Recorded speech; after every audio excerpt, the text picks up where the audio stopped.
This is a reading of The Concept of the Political by Carl Schmitt. And before I begin, I must tell you that this edition of the book, or the PDF file that I'm reading from, came with a section at the back of the book titled The Age of Neutralizations and Depoliticizations.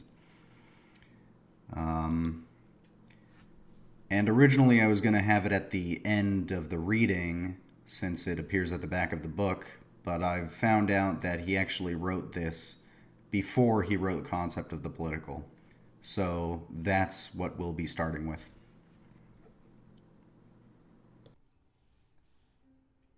We begin another writing of Schmitt, which was included in this PDF file. I'm not sure if it's part of the book or just like a second section, but anyway, it is titled The Age of Neutralizations and Depoliticizations, 1929, by Carl Schmitt. We in Central Europe live, quote, sous l'oil l'huile des Russes, end quote. My French is terrible, so do with that what you will. Anyway, for a century, their psychological gaze has seen through our great words and institutions. Their vitality is strong enough to seize our knowledge and technology as weapons. Their prowess in rationalism and its opposite, as well as their potential for good and evil in orthodoxy, is overwhelming. They have realized he's talking about the Russians. Okay. Duh. They have realized the union of socialism and Slavism, which already in 1848, Donoso Cortez said would be the decisive event of the next century. This is our situation. We can no longer say anything worthwhile about culture and history without first becoming aware of our own cultural and historical situation. That all historical knowledge is knowledge of the present, that such knowledge obtains its light and intensity from the present, and in the most profound sense only serves the present, because all spirit is only spirit of the present, has been said by many since Hegel, best of all by Benedetto Croce. Along with many famous historians of the last generation, we have the simple truth before our eyes. There is no longer anyone today who would be deceived by the accumulation of facts as to how much of historical representation and construction is fulfilled by naive projections and identifications. Thus, we must first be aware of our own historical situation. The remark about the Russians was intended to remind us of this. Such a conscious assessment is difficult today, but for this reason all the more necessary. All signs point to the fact that in 1929 we in Europe still live in a period of exhaustion and efforts at restoration, as is common and understandable after great wars. Following the Allied war against France, which lasted 20 years, almost a whole generation of Europeans was in a similar state of mind, which after 1815 could be reduced to the formula legitimacy of the status quo. At such a time, all arguments actually entail less the revival of things past or disappearing than a desperate foreign and domestic policy. The status quo. What else? In the interim, the calm mood of restoration brought forth a rapid and uninterrupted development of new things and new circumstances, whose meaning and direction are hidden behind the restored facades. When the decisive moment arrives, the legitimating foreground vanishes like an empty phantom. The Russians have taken the European 19th century at its word, understood its core ideas, and drawn the ultimate conclusions from its cultural premises. We always live in the eye of the more radical brother, who compels us to draw the practical conclusion and pursue it to the end. Altogether aside from foreign and domestic policy prognoses, one thing is certain, that the anti-religion and technicity has been put into practice on Russian soil, that there a state arose which is more intensely statist than any ruled by the absolute princes, Philip II, Louis XIV, or Frederick the Great. Our present situation can be understood only as the consequence of the last centuries of European development. It completes and transcends specific European ideas and demonstrates in one enormous climax the core of modern European history. This next section is titled The Successive Stages of Changing Central Domains. Let us recall the stages in which the European mind has moved over the last 4 centuries and the various intellectual domains in which it has found the center of its immediate human existence. There are 4 great, simple, secular stages corresponding to the 4 centuries and proceeding from the theological to the metaphysical domain, from there to the humanitarian moral, and finally to the economic domain. Great interpreters of human history, Vico and Comte, generalize this unique European occurrence into a common law of human development subsequently propagated in thousands of banal and vulgar formulations, such as the, quote, law of 3 stages. From the theological to the metaphysical, and from there to the, quote, scientific stage, or, quote, positivism. In reality, one cannot positively say more than that, since the 16th century Europeans moved in several stages from one central domain to another, and that everything which constitutes our cultural development is the result of such stages. In the past 4 centuries of European history, intellectual life has had 4 different centers, and the thinking of the active elite, which constituted the respective vanguards, moved in the changing centuries around changing centers. The concepts of changing generations can only be understood from these shifting centers. It should be emphasized that the shift from the theological to the metaphysical domain, and from there to the humanitarian moral, and finally to the economic domain, is not meant as a theory of cultural and intellectual, quote, dominance, end quote. Not as a historico-philosophical law, in the sense of a law of 3 stages, or similar constructions. I speak not of human culture as a whole, not of the rhythm of world history, and am able to speak neither about the Chinese, nor the East Indians, or the Egyptians. Thus, the successive stages of the changing central domains are conceived neither as a continuous line of, quote, progress upwards, nor the opposite. It is quite another question whether one wishes to interpret this as a succession of stages upwards or downwards, as an ascent or a decline. Finally, it would also be a misunderstanding to interpret the successive stages in such a way that in each of these centuries there was nothing more than the central domain. On the contrary, there is always a plurality of diverse, already spent stages, coexisting. People in the same age and the same country, even the same family, live together in different stages. For example, today Berlin is culturally closer to New York and Moscow than to Munich or Trier.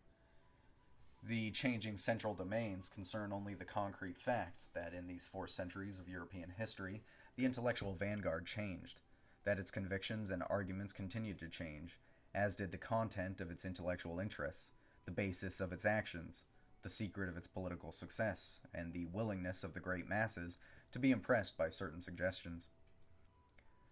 The transition from the theology of the 16th century to the metaphysics of the 17th century, which is not only metaphysically but also scientifically the greatest age of Europe, the heroic age of Occidental rationalism, is as clear and distinct as any unique historical occurrence.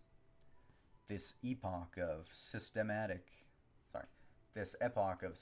scientific thinking encompasses Suarez and Bacon, Galileo, Kepler, Descartes, Grotius,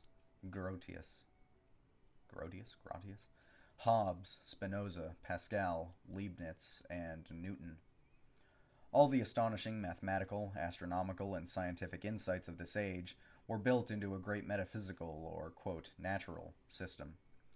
All thinkers were metaphysicians on a grand scale, and even the typical superstition was likewise cosmic and rational in the form of astrology. The 18th century shunted metaphysics with the help of the constructions of a deistic philosophy, and was a vulgarization on a grand scale. The Enlightenment, literary appropriations of the great accomplishments of the 17th century, humanism and rationalism. One can follow in detail how Suarez continued to have influence in many popular works.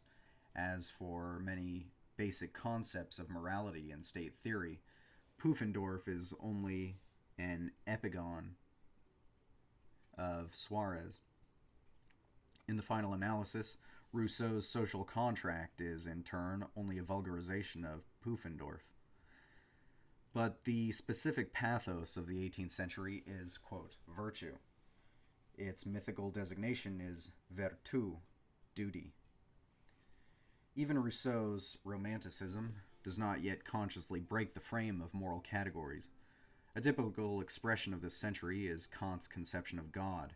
As someone once said, rather crudely, in Kant's system, God appears as a, quote, parasite of ethics, end quote. Every word in his critique of pure reason, critique, pure and reason, is polemically directed against dogma, metaphysics, and ontology. A secularization followed in the 19th century, an apparently hybrid and impossible combination of aesthetic romantic and economic technical tendencies. In reality, the romanticism of the 19th century signifies, if we want to utilize the moderately didactic word romanticism in a different way from the phenomenon itself, i.e., as a vehicle of confusion. In reality, the romanticism of the 19th century signifies only the intermediary stage of the aesthetic between the moralism of the 18th and the economism of the 19th century, only a transition which precipitated the aestheticization of all intellectual domains. It did so very easily and successfully. The way from the metaphysical and moral domains is through the aesthetic domain, which is the surest and most comfortable way to the general economization of intellectual life, and to a state of mind which finds the core categories of human existence in production and consumption. In the further development of intellectual life, romantic aestheticism promoted economic thinking, and is a typical attendant phenomenon. In the 19th century, however, technicism still appeared in close association with economism as, quote, industrialism. The most typical example of this is the well-known historical and social construction of the Marxist system. It holds that economics is the basis and, quote, foundation of everything intellectual and spiritual. Already in this economic core, it clearly recognizes the technical, that the economic epochs of mankind are determined by specific technical means. Yet the system as such is an economic system in which the technical elements appear only in later vulgarizations. Marxism wants to think in economic terms, and thus remains in the 19th century, which was economic to the core. Already in the 19th century, technical progress proceeded at such an astonishing rate, even as did social and economic situations, as a consequence that all moral, political, social, and economic situations were affected. Given the overpowering suggestion of ever new and surprising inventions and achievements, there arose a religion of technical progress, which promised all other problems would be solved by technological progress. This belief was self-evident to the great masses of the industrialized countries. They skipped all intermediary stages typical of the thinking of intellectual vanguards, and turned the belief in miracles and an afterlife, a religion without intermediary stages, into a religion of technical miracles, human achievements, and the domination of nature. A magical religiosity became an equally magical technicity. The 20th century began as the age not only of technology, but of a religious belief in technology. It is often called the age of technology. But this is only a tentative characterization of the whole situation. The question of the significance of overwhelming technicity should for now be left open, because the belief in technology is in fact only the result of a certain tendency in the shifting of the central domain. As a belief, it is only the result of this shifting. All concepts of the spiritual sphere, including the concepts of spirit, are pluralistic in themselves, and can only be understood in terms of concrete political existence, just as every nation has its own concept of nation, and finds the constitutive characteristics of nationality within itself, so every culture and cultural epoch has its own concept of culture. All essential concepts are not normative, but existential. If the center of intellectual life has shifted in the last 4 centuries, so have all concepts and words. It is thus necessary to bear in mind the ambiguity of every concept and word. The greatest and most egregious misunderstandings, from which of course many impostors make their living, can be explained by the erroneous transfer of a concept at home in one domain, for example only in the metaphysical, the moral, or the economic, to other domains of intellectual life. It is not only true that incidents and events which make their mark on people and become the object of their personal reflections and discussions have reference to the central domain. For example, Lisbon's earthquake, could occasion a whole flood of moralizing literature, whereas today a similar event would pass almost unnoticed. It is also true that an economic catastrophe, such as a sharp monetary devaluation or a crash, occasions widespread and acute interest, both practical and theoretical. The specific concepts of individual centuries also derive their meaning from the respective central domains. One example will suffice.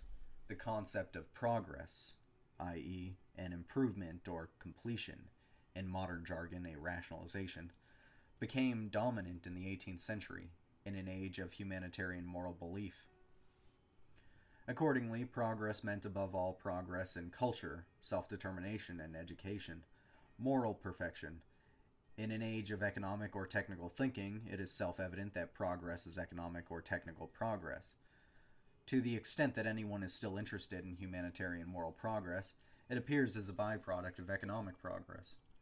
If a domain of thought becomes central, then the problems of other domains are solved in terms of the central domain. They are considered secondary problems, whose solution follows as a matter of course, only if the problems of the central domain are solved. In a theological age, everything runs smoothly if theological questions are in order. Everything else is, quote, provided, by definition. The same is true of other ages.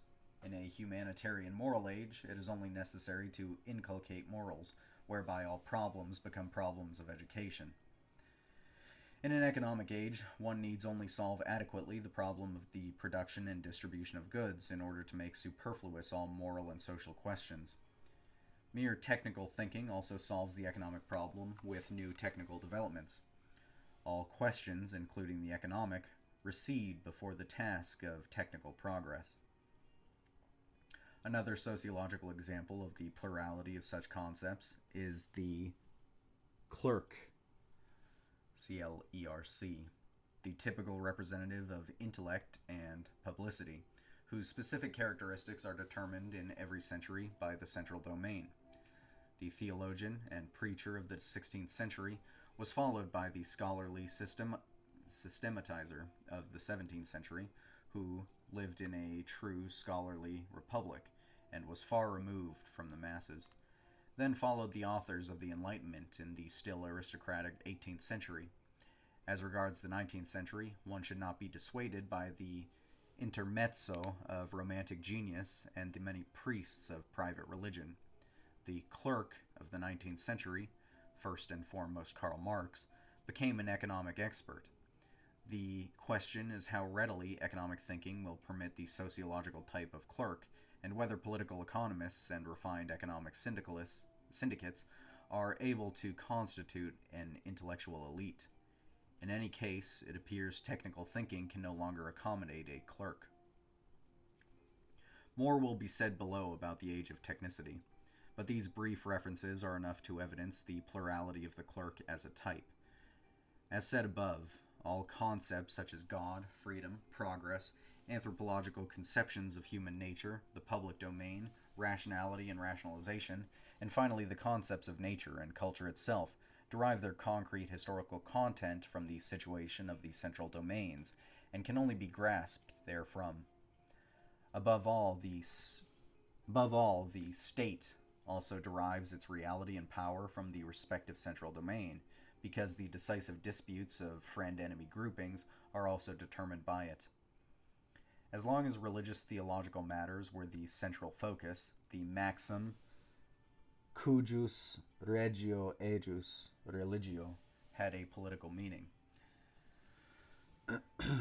The note on the translation is, literally this maxim stemming from the religious civil wars means, whose region this religion. Essentially it means whoever rules a given territory decides on the religion. Continuing. When religious theoretical matters ceased to dominate the central domain, this maxim also lost its practical import. In the meantime, however, it moved from the cultural stage of the nation and the principle of nationality, cujus regio ejus natio, to the economic domain, where it came to mean one and the same state cannot accommodate two contradictory economic systems, i.e., capitalism and communism are mutually exclusive.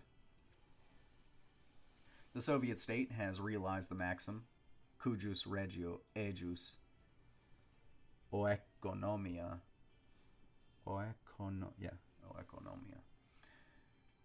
cujus regio ejus oeconomia. Okay. in a way which proves that the connection between a compact domain and compact intellectual homogeneity holds not only for the religious struggle of the 16th century and for the majority of small and middle-sized European states, but always accommodates the changing central domains and the changing dimensions of autarkic world empires. Essential here is that a homogeneous economic state conforms to economic thinking. Such a state wants to be modern, a state which knows its own time and cultural situation. It must claim to understand historical development as a whole, which is the basis of its right to rule. In an economic age, a state which does not claim to understand and direct economic relations must declare itself neutral with respect to political questions and decisions, and thereby renounce its claim to rule. Now, it is remarkable that the European liberal state of the 19th century could portray itself as a stato neutrale ed agnostico.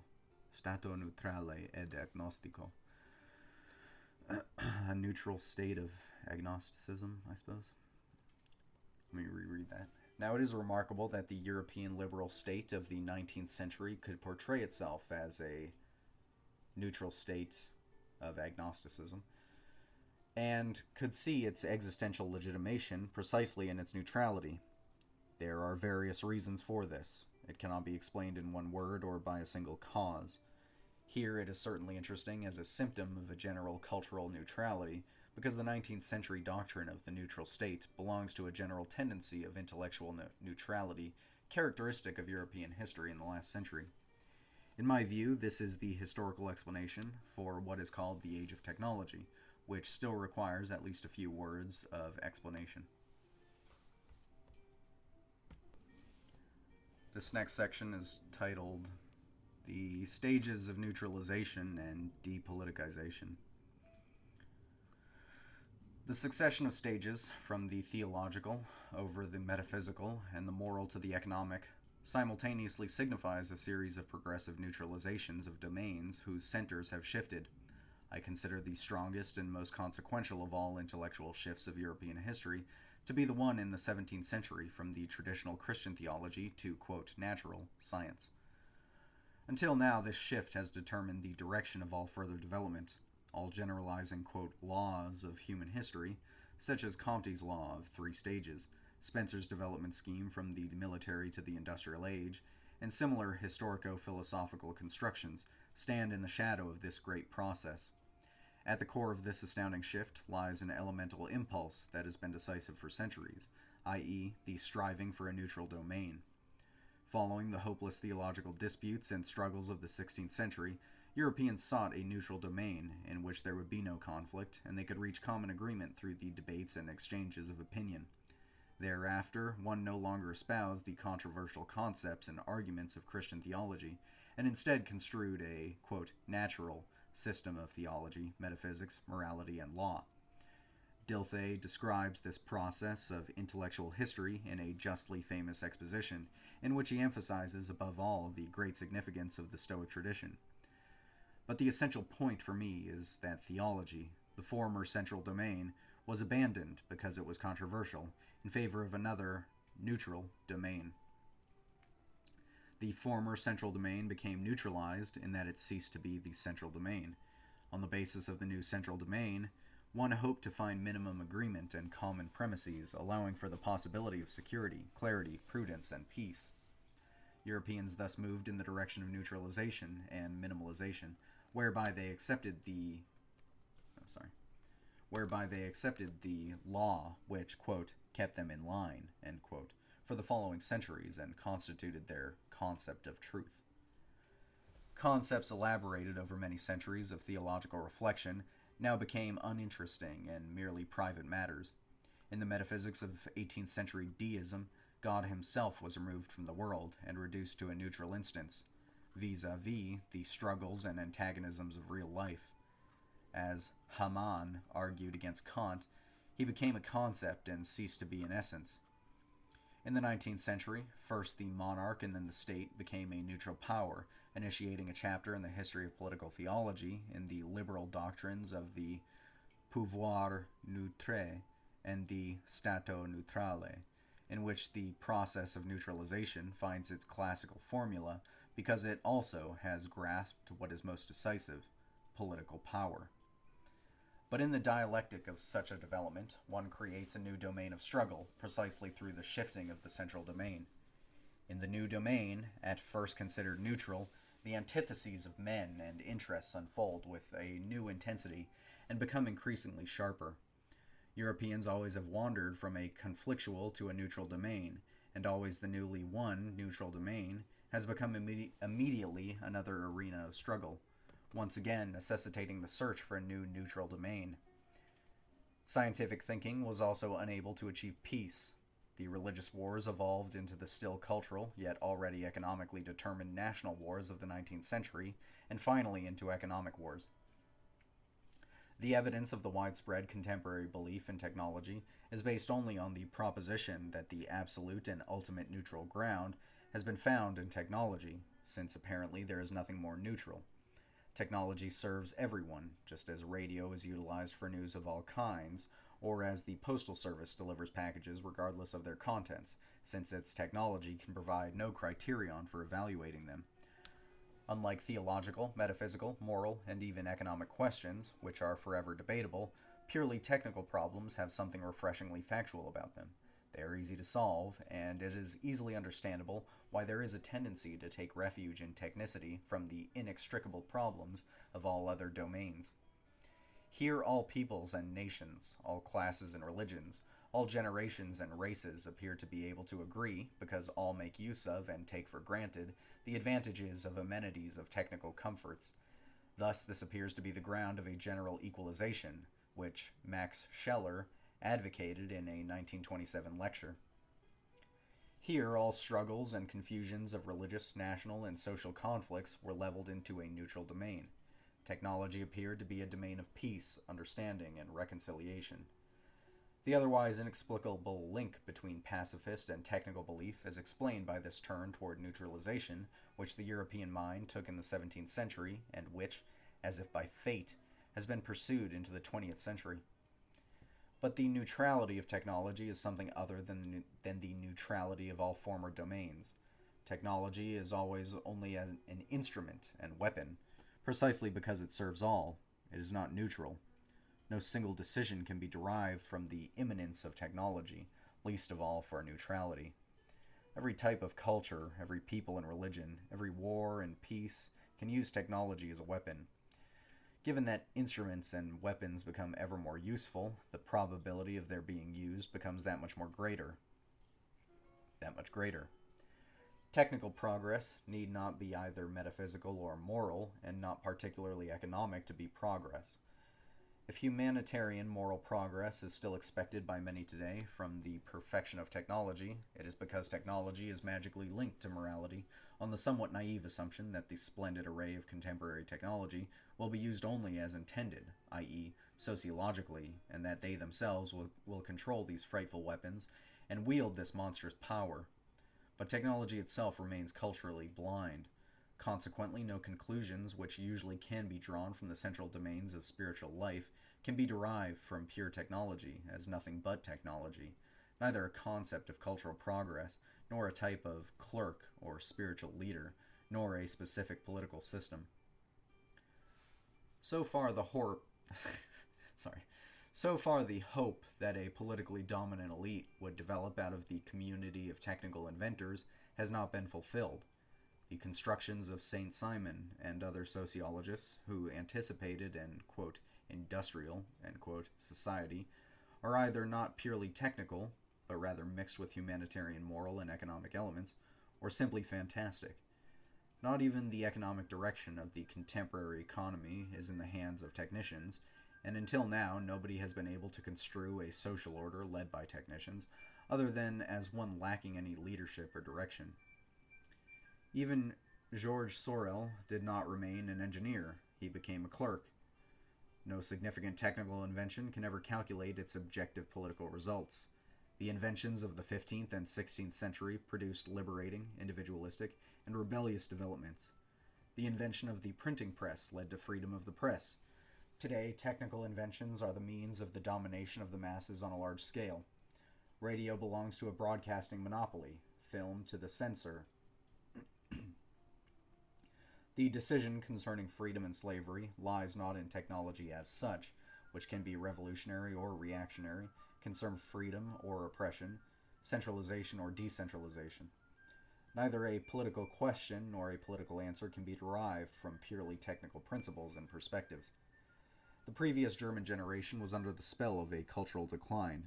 It did not have to await the World War, and certainly not the 1918 collapse and Spengler's Decline of the West. Expressions of such a mood can be found in Ernst Troeltsch, Max Weber, and Walter Rathenau. The irresistible power of technology appears here as the domination of spiritlessness over spirit, or perhaps as an ingenious but soulless mechanism. A European century which bewailed the maladie du siècle, malady of siècle, I'm not sure what that is, and awaited the domination of Caliban, or, quote, after us the savage god, end quote, was succeeded by a German generation which complained about a soulless age of technology, in which the soul is helpless and powerless. In Max Scheller's Metaphysics of the Powerless God, or in Leopold Ziegler's construction of a merely incidental, fluctuating, and ultimately powerless elite, there is still evidence of helpfulness, of helplessness, be it of the soul or the spirit, vis-a-vis the age of technology. The anxiety was legitimate because it sprang from dark feelings about the consequences of the just concluded process of neutralization. Along with technology, intellectual neutrality had become intellectually meaningless. Once everything had been abstracted from religion and theology, then from metaphysics and the state, everything appeared to have been abstracted above all from culture, ending in the neutrality of cultural death. Whereas a vulgar mass religion predicated on the apparent neutrality of technology awaited human paradise, the greatest sociologists felt that the tendency which had dominated all stages of the modern European spirit now threatened culture itself.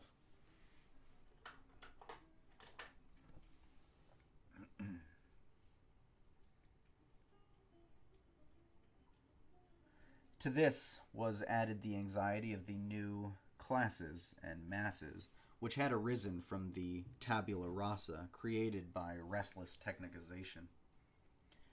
New and even alien masses threatening to traditional education and taste continually arose from this cultural and social nothingness.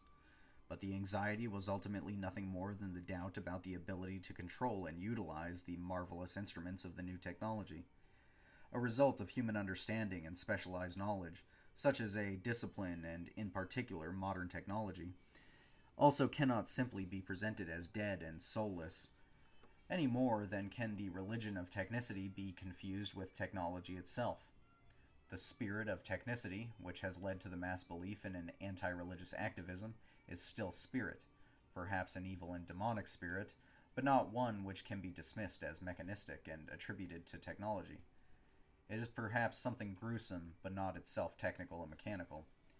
It is the belief in an activistic metaphysics, the belief in unlimited power and the domination of man over nature, even over human nature, the belief in the unlimited, quote, receding of natural boundaries, end quote, and the unlimited possibilities for change and prosperity.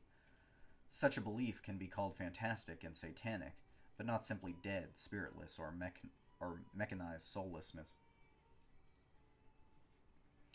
The fear of cultural and social nothingness sprang more from an anxiety-ridden panic over the threatened status quo than from a cool-headed knowledge of the peculiarity.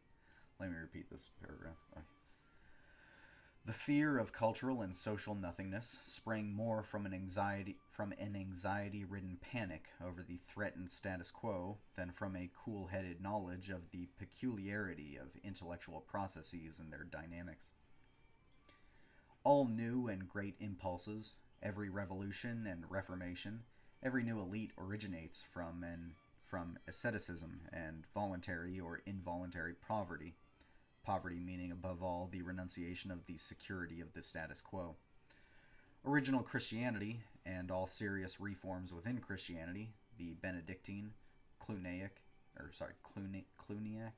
and Franciscan renewals, the Baptists and the Puritans, every genuine rebirth seeking to return to some original principle, every genuine ritornar al principio, every return to pure, uncorrupted nature, appears as cultural or social nothingness to the comfort and ease of the existing status quo. It grows silently and in darkness, and a historian or sociologist would recognize only nothingness in its initial phases. The moment of brilliant representation is also and at once the moment in which every link to the secret and inconspicuous beginning is endangered. The process of continuous neutralization of various domains of cultural life has reached its end because technology is at hand. Technology is no longer neutral ground in the sense of the process of neutralization. Every strong politics will make use of it. For this reason, the present century can only be understood provisionally as the century of technology. How ultimately it should be understood will be revealed only when it is known which type of politics is strong enough to master the new technology, and which type of genuine friend-enemy groupings can develop on this new ground. Great masses of industrialized people today still cling to a torpid religion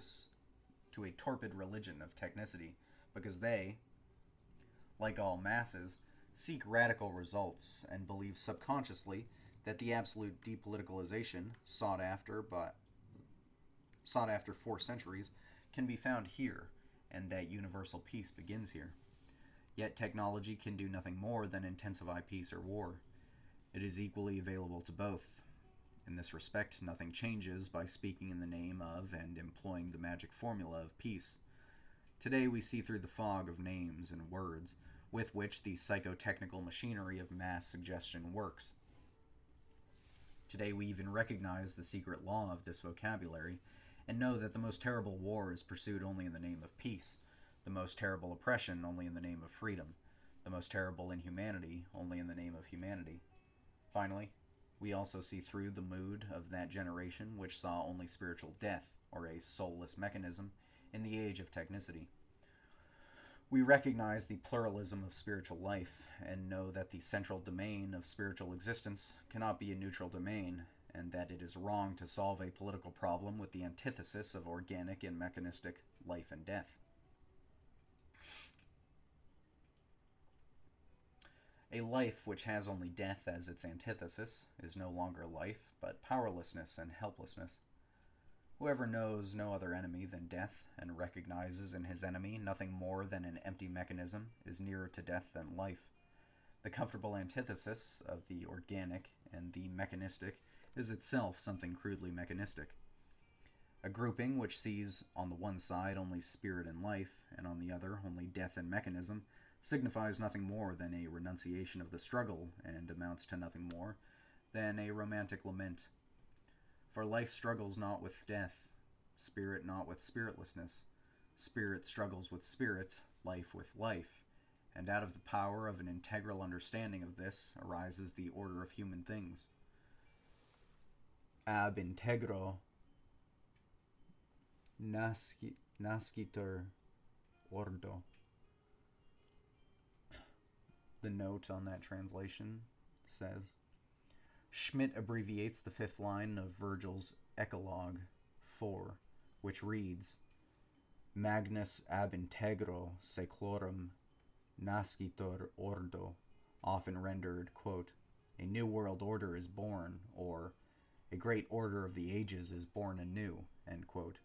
In the context of Schmitt's remarks here, the abridgment could be interpreted to mean, quote, from integrity, order is born, or an order is born from a renewal, end quote.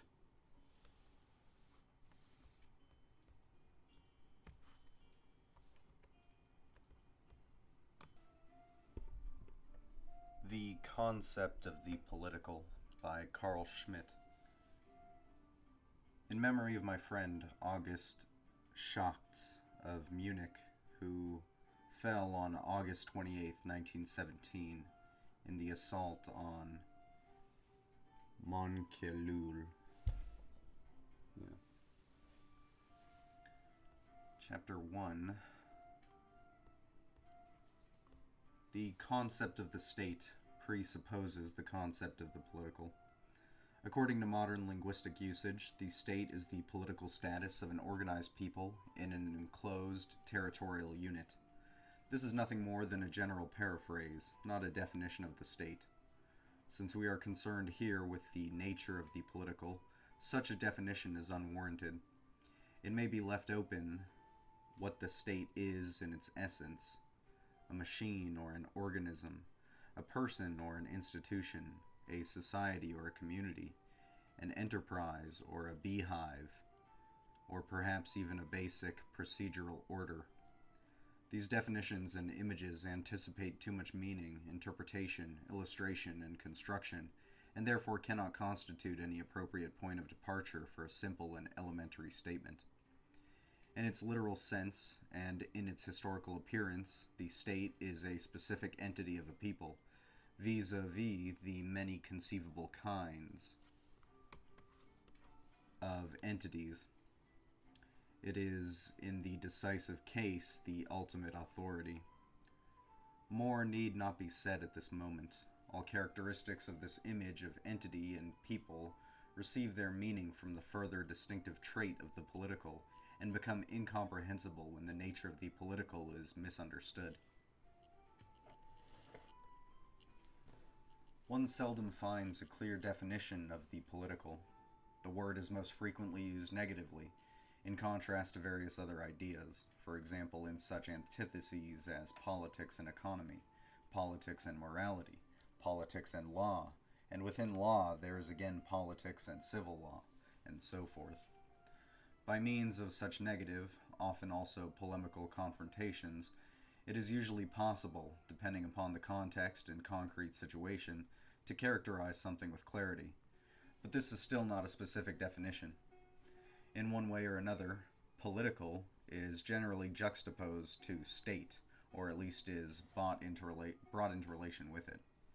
The state thus appears as something political, the political as something pertaining to the state, obviously an unsatisfactory circle.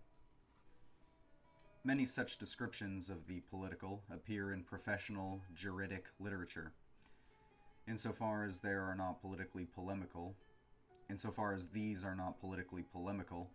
they are of practical and technical interest, and are to be understood as legal or administrative decisions in particular cases. These then receive their meaning by the presupposition of a stable state within whose framework they operate. Thus there exists, for example, a jurisprudence and literature pertaining to the concept of the political club, or the political meeting in the law of associations. Furthermore, French administrative law practice has attempted to construct a concept of the political motive, with whose aid political acts of government could be distinguished from non-political administrative acts and thereby removed from the control of administrative courts. Such accommodating definitions serve the needs of legal practice. Basically, they provide a practical way of delimiting legal competencies of cases within a state and its legal procedures. They do not in the least aim at a general definition of the political. Such definitions of the political suffice, therefore, for as long as the state and the public institutions can be assumed as something self-evident and concrete.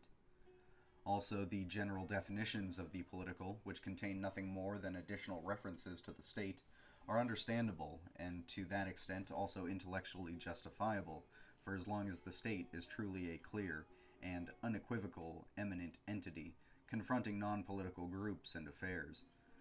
In other words, for as long as the state possesses the monopoly on politics. That was the case where the state had either, as in the 8th century, not recognized society as an antithetical force, or, at least, as in Germany in the 19th century and into the 20th, stood above society as a stable and distinct force. The equation state-politics becomes erroneous and deceptive at exactly the moment when state and society penetrate each other. What had been up to that point of affairs of state become thereby social matters, and vice versa. What had been purely social matters become affairs of the state, as must necessarily occur in a democratically organized unit. Heretofore ostensibly neutral domains, religion, culture, education, the economy, then cease to be neutral in the sense that they do not pertain to state and to politics. As a polemical concept against such neutralizations and depoliticalizations of important domains appears the total state, which potentially embraces every domain. This results in the identity of state and society. In such a state, therefore, everything is at least potentially political, and in referring to the state, it is no longer possible to assert for it a specifically political characteristic. This next section is headed Schmitt's Note. The development can be traced from the absolute state of the 18th century via the neutral, or non-interventionist state of the 19th to the total state of the 20th. Democracy must do away with all the typical distinctions and depoliticalizations characteristic of the liberal 19th century, also with those corresponding to the 19th century antitheses and divisions pertaining to the state society, in parentheses, political against social, end parentheses, contrast, namely the following, among numerous other thoroughly polemical and thereby again political antitheses. We have a list. Religious as antithesis of political, cultural as antithesis of political, economic as antithesis of political, legal as antithesis of political, scientific as antithesis of political. The more profound thinkers of the 19th century soon recognized this. In Jacob Burckhardt's it's German. Weltgeschichtlich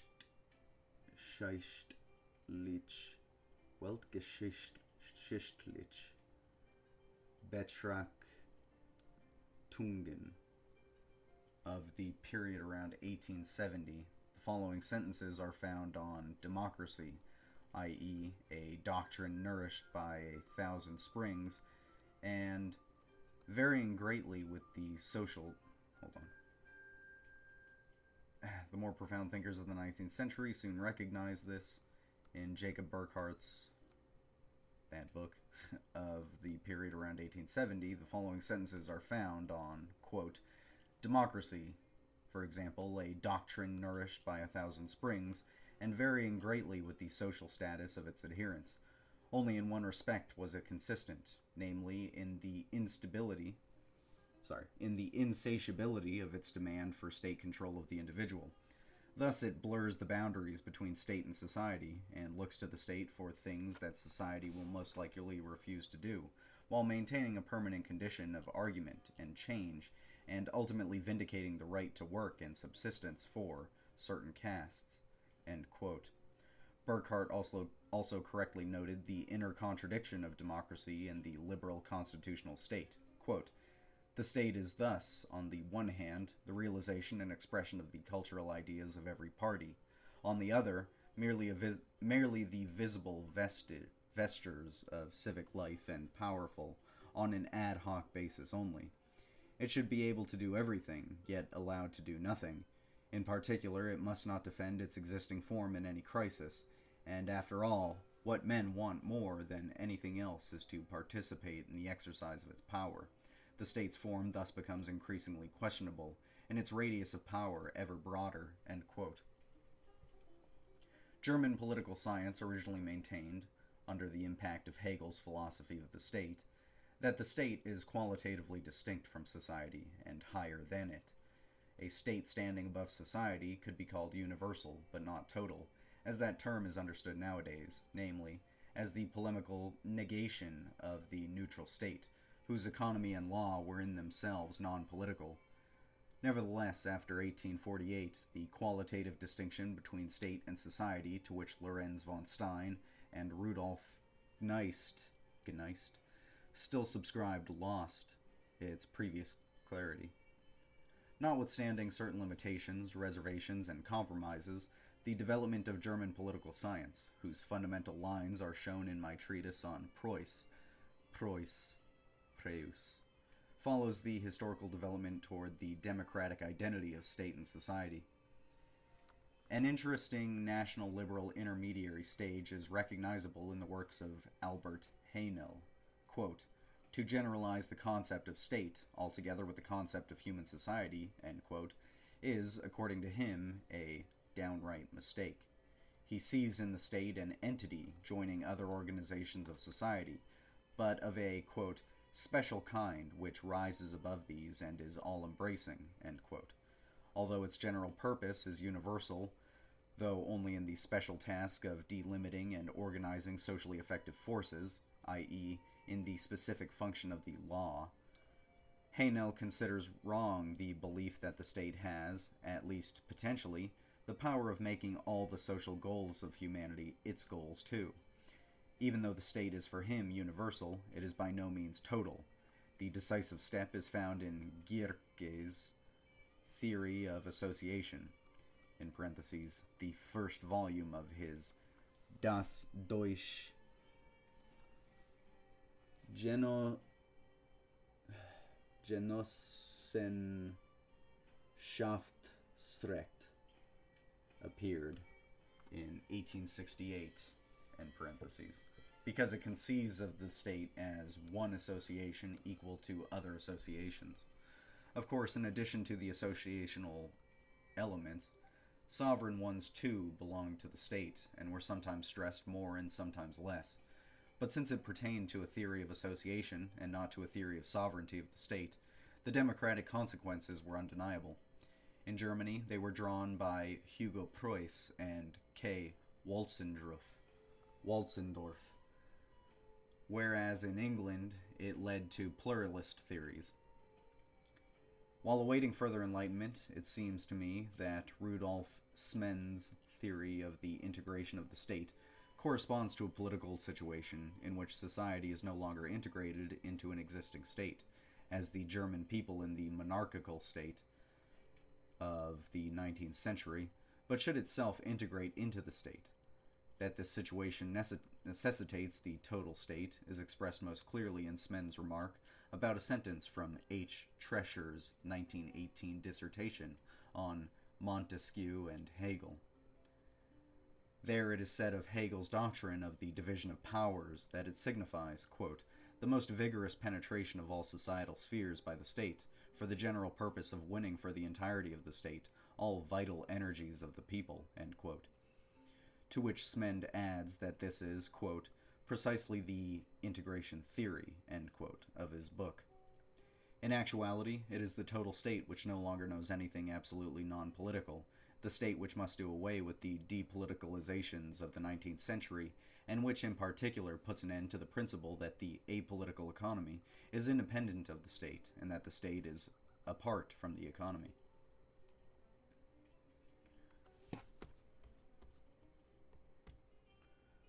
Chapter 2. A definition of the political can be attained only by discovering and defining the specifically political categories.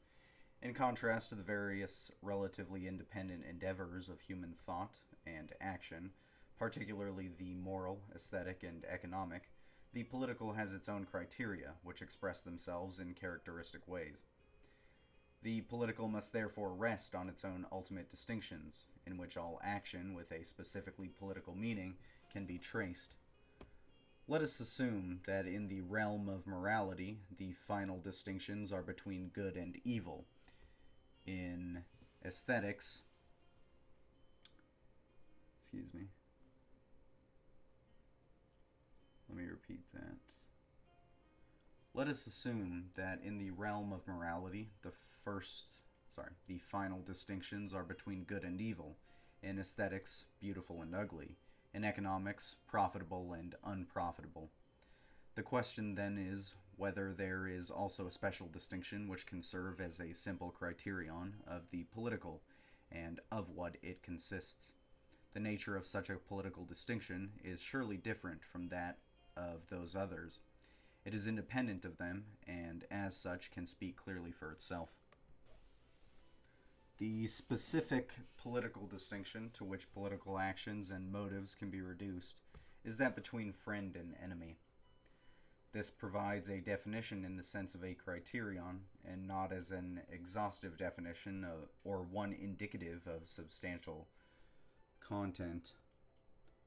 Insofar as it is not derived from other criteria, the antithesis of friend and enemy corresponds to the relatively independent criteria of other antitheses, good and evil in the moral sphere, beautiful and ugly in the aesthetic sphere, and so on. In any event, it is independent, not in the sense of a distinct new domain, but in that it can neither be based on any one antithesis or any combination of other antitheses, nor can it be traced to these. If the antithesis of good and evil is not simply identical with that of beautiful and ugly, profitable and unprofitable, and cannot be directly reduced to the others, then the antithesis of friend and enemy must even less be confused with or mistaken for the others. The distinction of friend and enemy denotes the utmost degree of intensity of a union or separation, of an association or dissociation. It can exist theoretically and practically, without having simultaneously to draw upon all those moral, aesthetic, economic, or other distinctions. The political enemy need not be morally evil or aesthetically ugly. He need not appear as an economic competitor, and it may even be advantageous to engage with him in business transactions. But he is nevertheless the other, the stranger, and it is sufficient for his nature that he is, in a specially intense way, existentially something different and alien, so that in the extreme case conflicts with him are possible. These can neither be decided by a previously determined general norm, nor by the judgment of a disinterested and therefore neutral third party. Only the actual participants can correctly recognize, understand, and judge the concrete situation, and settle the extreme case of conflict. Each participant is in a position to judge whether the adversary intends to negate his opponent's way of life, and therefore must be repulsed or fought, in order to preserve one's own form of existence. Emotionally, the enemy is easily treated as being evil and ugly, because every distinction, most of all the political, as the strongest and most intense of the distinctions and categorizations, draws upon the other distinctions for support. This does not alter the autonomy of such distinctions. Consequently, the reverse is also true. The morally evil, aesthetically ugly, or economically damaging need not necessarily be the enemy. The morally good, aesthetically beautiful, and economically profitable need not necessarily become the friend in the specifically political sense of the word. Thereby, the inherently objective nature and autonomy of the political becomes evident by virtue of its being able to treat, distinguish, and comprehend the friend-enemy antithesis independently of other antitheses. Chapter 3. The friend and enemy concepts are to be understood in their concrete and existential sense, not as metaphors or symbols, not mixed and weakened by economic, moral, and other conceptions, least of all in a private individualistic sense, as a psychological expression of private emotions and tendencies. They are neither normative nor pure spiritual antitheses. Liberalism, in one of its typical dilemmas, to be treated further under Section 8. Liberalism, in one of its typical dilemmas of intellect and economics, has attempted to transform the enemy from the viewpoint of economics into a competitor, and from the intellectual point into a debating adversary. In the domain of economics, there are no enemies, only competitors, and in a thoroughly moral and ethical world, perhaps only debating adversaries. It is irrelevant here whether one rejects, accepts, or perhaps finds it an atavistic remnant of barbaric times that nations continue to group themselves according to friend and enemy, or hopes that the antithesis will one day vanish from the world, or whether it is perhaps sound pedagogic reasoning to imagine the enemies no longer existed at all. The concern here is neither with abstractions nor with normative ideals, but with inherent reality and the real possibility of such a distinction. One may or may not share these hopes and pedagogic ideals, but rationally speaking, it cannot be denied that nations continue to group themselves according to the friend and enemy antithesis, that the distinction still remains actual today, and that this is an ever-present possibility for every people existing in the political sphere. The enemy is not merely any competitor or just any partner of a conflict in general. He is also not the private adversary whom one hates. An enemy exists only when, at least potentially, one fighting collectivity of people confronts a similar collectivity. The enemy is solely the public enemy, because everything that has a relationship to such a collectivity of men, particularly to a whole nation, becomes public by virtue of such a relationship. The enemy is hostis, not inimicus in the broader sense. Something in Greek, not something in Greek. I'm not gonna translate Greek. As German and other languages do not distinguish between the private and political enemy, many misconceptions and falsifications are possible. The often quoted, quote, "love your enemies," from Matthew 5:44 and Luke 6:27, reads, quote,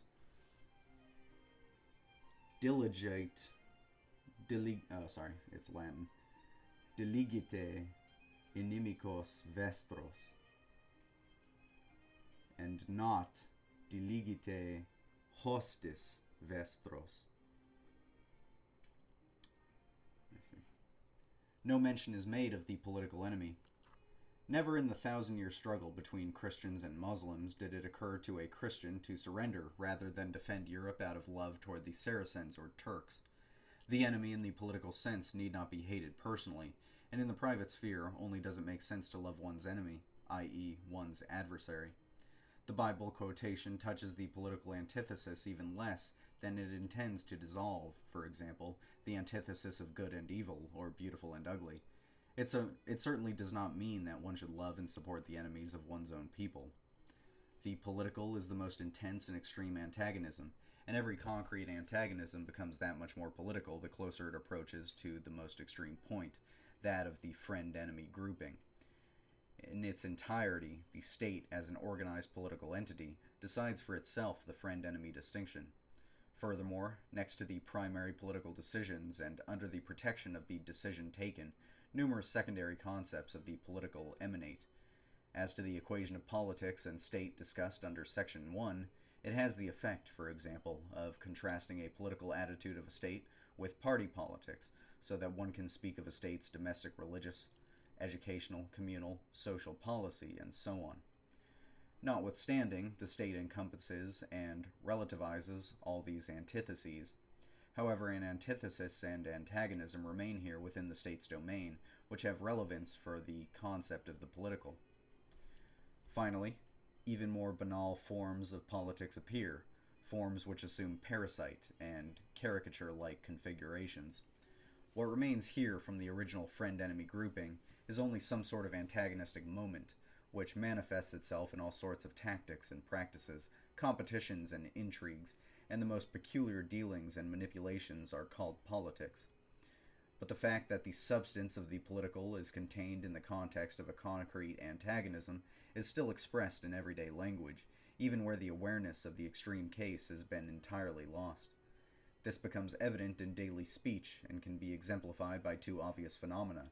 First, all political concepts, images, and terms have a polemical meaning. They are focused on a specific conflict and are bound in a concrete situation. The result, which manifests itself in war or revolution, is a friend-enemy grouping, and they turn into empty and ghost-like abstractions when this situation disappears.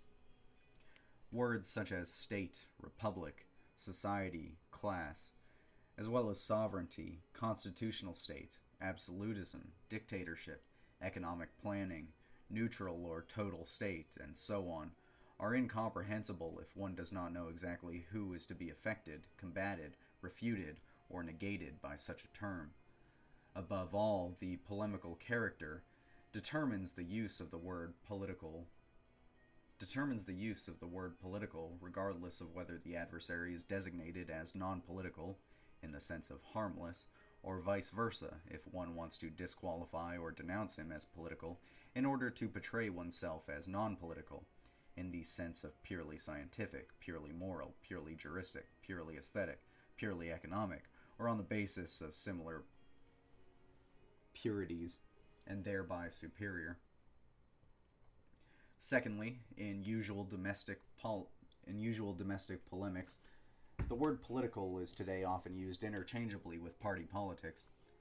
The inevitable lack of objectivity in political decisions, which is only the reflex to suppress the politically inherent friend-enemy antithesis, manifests itself in regrettable forms and aspects of the scramble for office and the politics of patronage.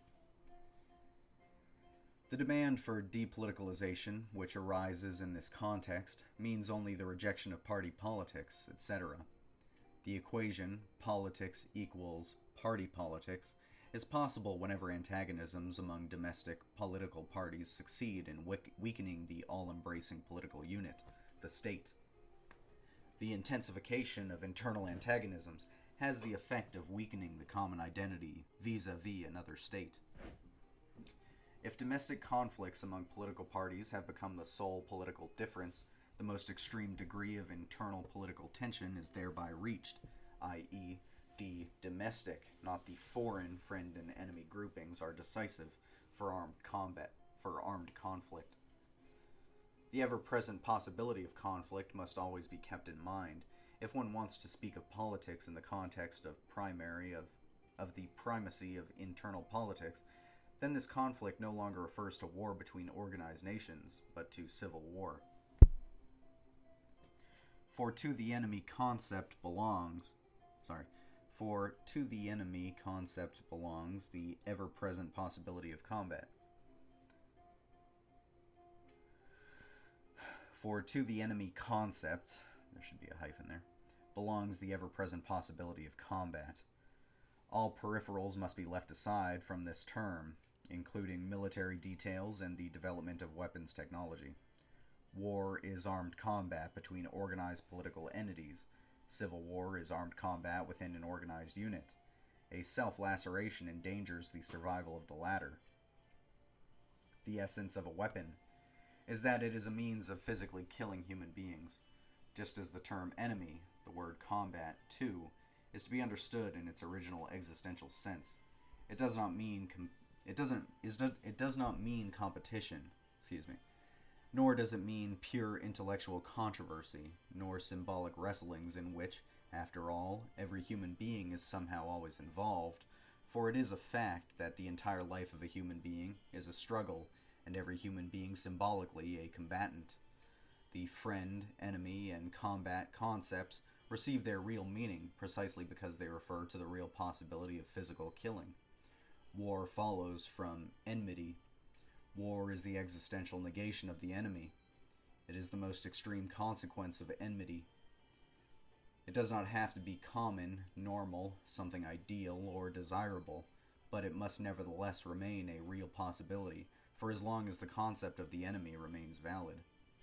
It is by no means as though the political signifies nothing but devastating war and every political deed a military action, by no means as though every nation would be uninterruptedly faced with the friend-enemy alternative vis-a-vis every other nation. And after all, could not the politically reasonable course reside in avoiding war? The definition of the political suggested here neither favors war nor militarism, neither imperialism nor pacifism, nor is it an attempt to idealize the victorious war or the successful revolution as a, quote, social ideal, end quote. since neither war nor revolution is something social or something ideal. The military battle itself is not the, quote, continuation of politics by other means, end quote, as the famous term of Clausewitz is generally incorrectly cited. War has its own strategic, tactical, and other rules and points of view, but they all presuppose that the political decision has already been made as to who the enemy is. In war, the adversaries most often confront each other openly.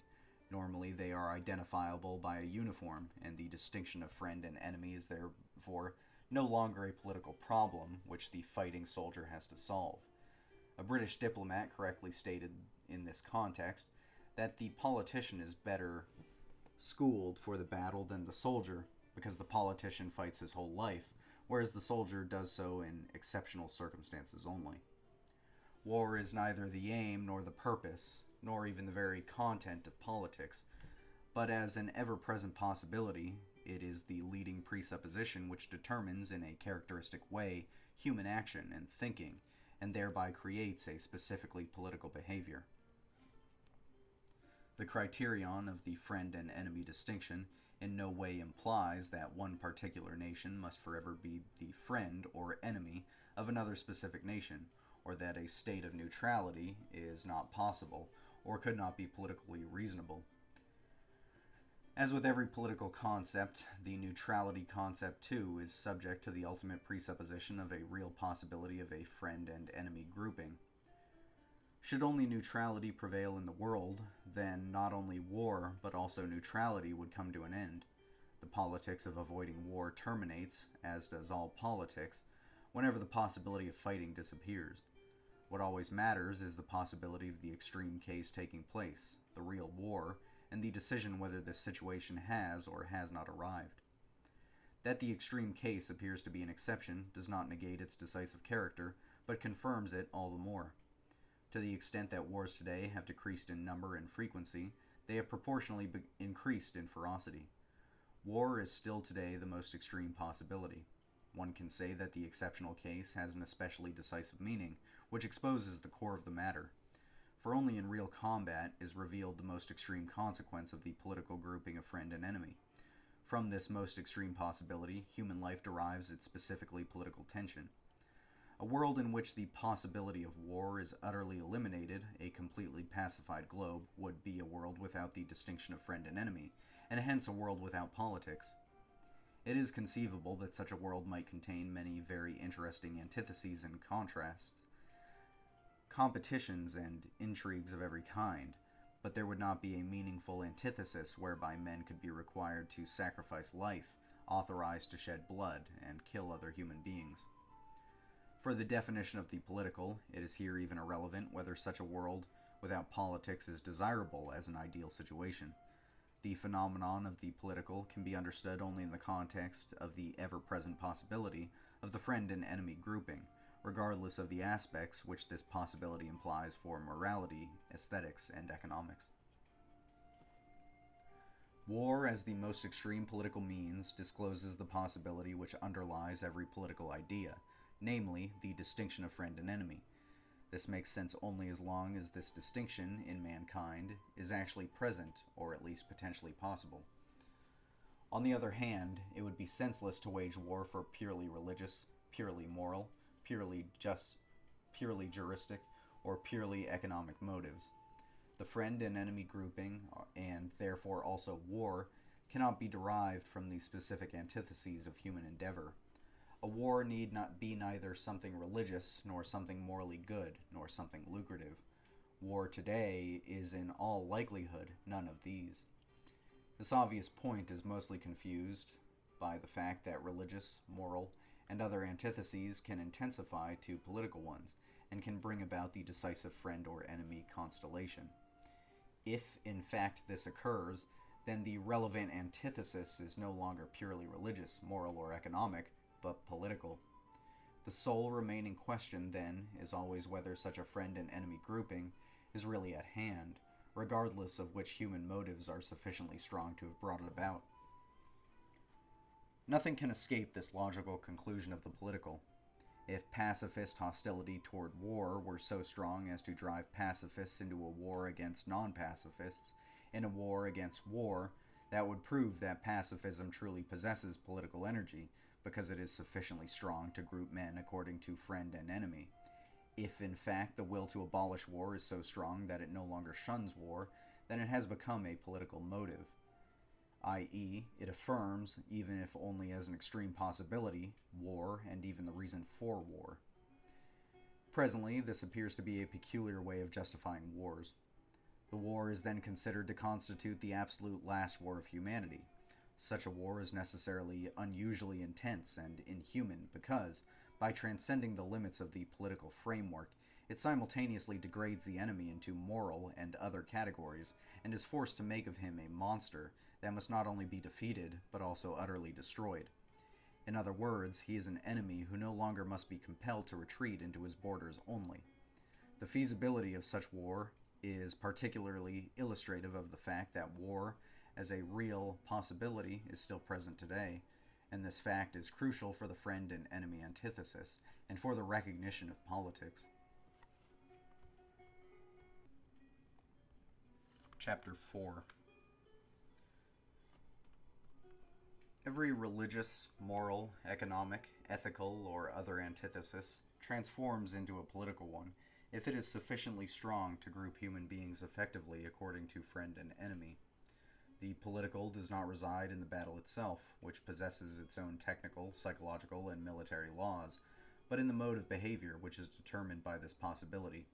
By clearly evaluating the concrete situation, and thereby being able to distinguish correctly the real friend and real enemy. A religious community which wages wars against members of other religious communities, or engages in other wars, is already more than a religious community. It is a political entity. It is a political entity when it possesses, even if only negatively, the capacity of promoting that decisive step, when it is in the position of forbidding its members to participate in wars, i.e., of decisively denying the enemy quality of a certain adversary. The same holds true for an association of individuals based on economic interests, as, for example, an industrial concern or a labor union. Also, a class in the Marxian sense ceases to be something purely economic and becomes a political factor when it reaches this decisive point. For example, when Marxists approach the class struggle seriously and treat the class adversary as a real enemy and fights him either in the form of a war of state against state or in a civil war within a state. The real battle is then of necessity no longer fought according to economic laws, but has, next to the fighting methods in the narrowest technical sense, its political necessities and orientations, coalitions and compromises, and so on. Should the proletariat succeed in seizing political power within a state, a proletarian state will thus have been created. This state is by no means less of a political power than a national state, a theocratic, mercantile, or soldier state, a civil service state, or some other type of political entity. Were it possible to group all mankind in the proletarian and bourgeois antithesis as friend and enemy in proletarian and capitalist states, and if, in the process, all other friend and enemy groupings were to disappear, the total reality of the political would then be revealed, insofar as concepts, which at first glance had appeared to be purely economic, turn into political ones. If the political power of a class or of some other group within a state is sufficiently strong to hinder the waging of wars against other states, but incapable of assuming or lacking the will to assume the state's power and thereby decide on the friend and enemy distinction, and, if necessary, make war, then the political entity is destroyed. The political can derive its energy from the most varied human endeavors, from the religious, economic, moral, and other antitheses. It does not describe its own substance, but only the intensity of an association or dissociation of human beings, whose motives can be religious, national, in the ethnic or cultural sense, economic, or of some other kind, and can affect at different times different conditions and separations. The real friend-enemy grouping is existentially so strong and decisive that the non-political antithesis at precisely the moment at which it becomes political, pushes aside and subordinates its hitherto purely religious, purely economic, purely cultural criteria and motives in the conditions and conclusions of the political situation at hand. In any event, that grouping is always political, which orients itself toward this most extreme possibility. This grouping is therefore always the decisive human grouping, the political entity. If such an entity exists at all, it is always the decisive entity, and it is sovereign in the sense that the decision about the critical situation, even if it is the exception, must always necessarily reside there. A valid meaning is here attached to the word sovereignty, just as to the term entity. Both do not at all imply that a political entity must necessarily determine every aspect of a person's life, or that a centralized system should destroy every other organization or corporation. It may be that economic considerations can be stronger than anything desired by a government, which is ostensibly indifferent toward economics. Likewise, religious convictions can easily determine the politics of an allegedly neutral state. What always matters is only the possibility of conflict. If, in fact, the economic, cultural, or religious counterforces are so strong that they are in a position to decide upon the extreme possibility of their viewpoint, then these forces have, in actuality, become the new substance of the political entity. It would be an indication that these counterforces had not reached the decisive point in the political if they turned out to be not sufficiently powerful to prevent a war contrary to their interests or principles. Should the counterforces be strong enough to hinder a war desired by the state that was contrary to their interests or principles, but not sufficiently capable themselves of deciding about war, then a unified political entity would no longer exist. However, one may look at it in the orientation toward the possible extreme case of an actual battle against a real enemy. The political entity is essential, and it is the decisive entity for the friend or enemy grouping. And in this, and not in any kind of absolutist sense, it is sovereign. Otherwise, the political entity is non-existent. When the political significance of domestic economic associations had been recognized, in particular the growth of labor unions, the laws of the state appeared quite powerless against their economic weapon, the strike. Consequently, some have somewhat hastily proclaimed the death and the end of the state. As far as I can tell, this emerged as a doctrine of the French syndicalists after 1906 and 1907. Duguit, D-U-G-U-I-T, is in this context the best-known political theorist. Ever since 1901, he has tried to refute the conception of sovereignty and the conception of the personality of the state with some accurate arguments against the uncritical metaphysics of the state and personifications of the state, which are, after all, only remnants from the world of princely absolutism, but in essence miss the actual political meaning of the concept of sovereignty. Similarly, this also holds true for G.D.H. Cole's and Harold Laski's so-called theory of pluralism, which appeared somewhat later in the Anglo-Saxon world. Their pluralism consists in denying the sovereignty of the political entity by stressing time and again that the individual lives in numerous different social entities and associations. He is a member of a religious institution, nation, labor union, family, sports club, and many other associations. These control him in differing degrees from case to case and impose on him a cluster of obligations in such a way that no one of these associations can be said to be decisive and sovereign. On the contrary, each one in a different field may prove to be the strongest, and then the conflict of loyalties can only be resolved from case to case. It is conceivable, for example, that a labor union should decide to order its members no longer to attend church, but in spite of it they continue to do so, and that simultaneously a demand by the church that members leave the labor union remains likewise unheeded. Particularly striking in this example is the coordination of religious associations and labor unions, which could result in an alliance because of their common antipathy toward the state. This is typical of the pluralism which appears in the Anglo-Saxon countries. Its main theoretical point of departure was, next to Gierke's association theory, J. Neville Figgis's book on churches in the modern state. The historical context to which Lasky always returns, and which obviously made a great impression on him, is the simultaneous and equally unsuccessful attacks of Bismarck against the Catholic Church and the Socialists. In the Kulturkampf against the Roman Church, it was seen that even a state of the unimpaired strength of Bismarck's Reich was not absolutely sovereign and powerful. This state was equally unsuccessful in its battle against the socialist working class. Would this state have been sufficiently strong in the economic domain to remove from the labor unions their power to strike? This critique is largely justified. The juridic formulas of the omnipotence of the state are, in fact, only superficial secularizations of theological formulas of the omnipotence of God. Also, the 19th century German doctrine of the personality of the state is important here because it was in part a polemical antithesis to the personality of the absolute prince, and in part to a state considered as a higher third, vis-a-vis all other social groups, with the aim of evading the dilemma of monarchical or popular sovereignty.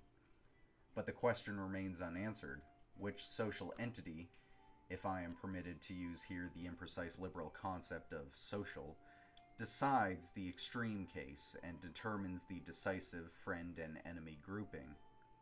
Let me read that sentence again. But the question remains unanswered. Which social entity decides the extreme case and determines the decisive friend and enemy grouping?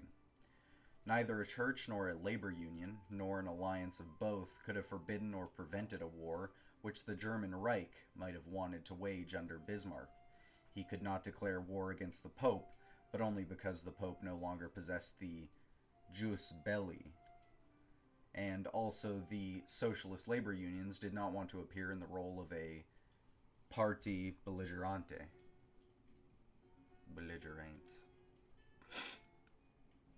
A belligerent party.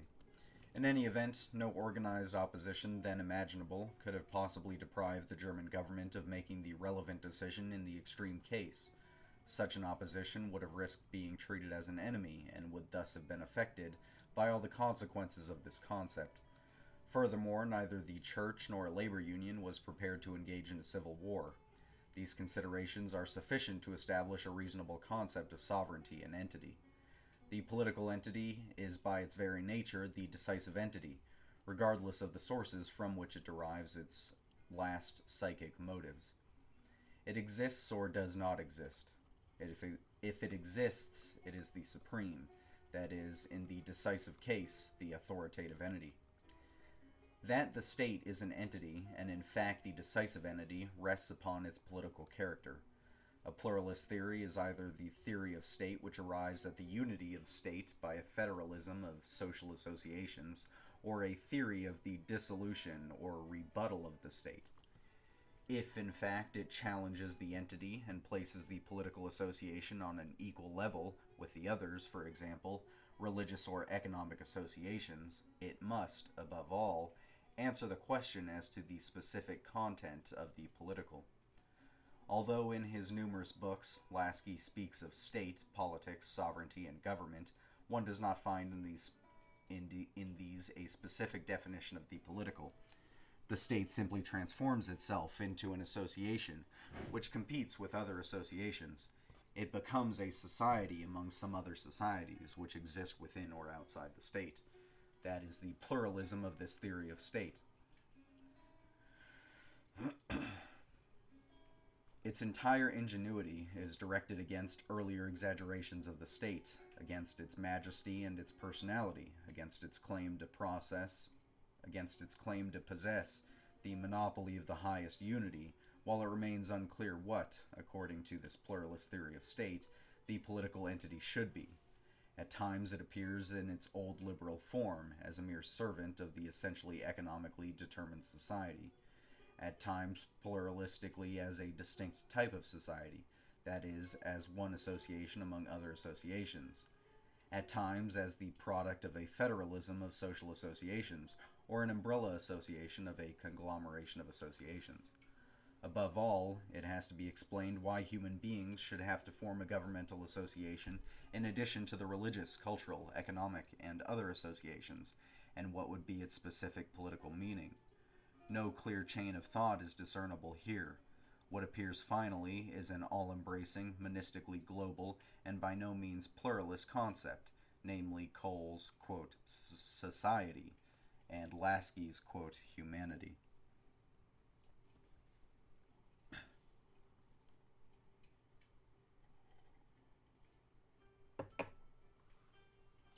The pluralist theory of state is in itself pluralistic.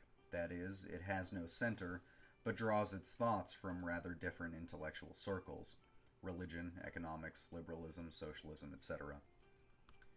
It ignores the central concept of every theory of state, the political, and does not even mention the possibility that the pluralism of associations could lead to a federally constructed political entity. It totally revolves in a liberal individualism. The result is nothing else than a revocable service for individuals and their free associations. One association is played off against another, and all questions and conflicts are decided by individuals. In reality, there exists no political society or association, but only one political entity, one political community. The ever-present possibility of a friend and enemy groupings suffices to forge a decisive entity which transcends the mere societal, associational groupings. The political entity is something specifically different, and vis-a-vis other associations, something decisive. Were this entity to disappear, even if only potentially, then the political itself would disappear. Only as long as the essence of the political is not comprehended or not taken into consideration is it possible to place a political association pluralistically on the same level with religious, cultural, economic, or other associations, and permit it to compete with these. As we shall attempt to show below, the concept of the political yields pluralistic consequences, but not in the sense that, within one and the same political entity, instead of the decisive friend and enemy grouping, a pluralism could take its place without destroying the entity and the political itself.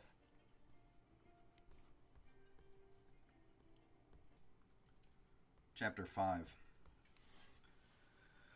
To the state as an essentially political entity belongs the jus belli, i.e., the real possibility of deciding in a concrete situation upon the enemy, and the ability to fight him with the power emanating from the entity.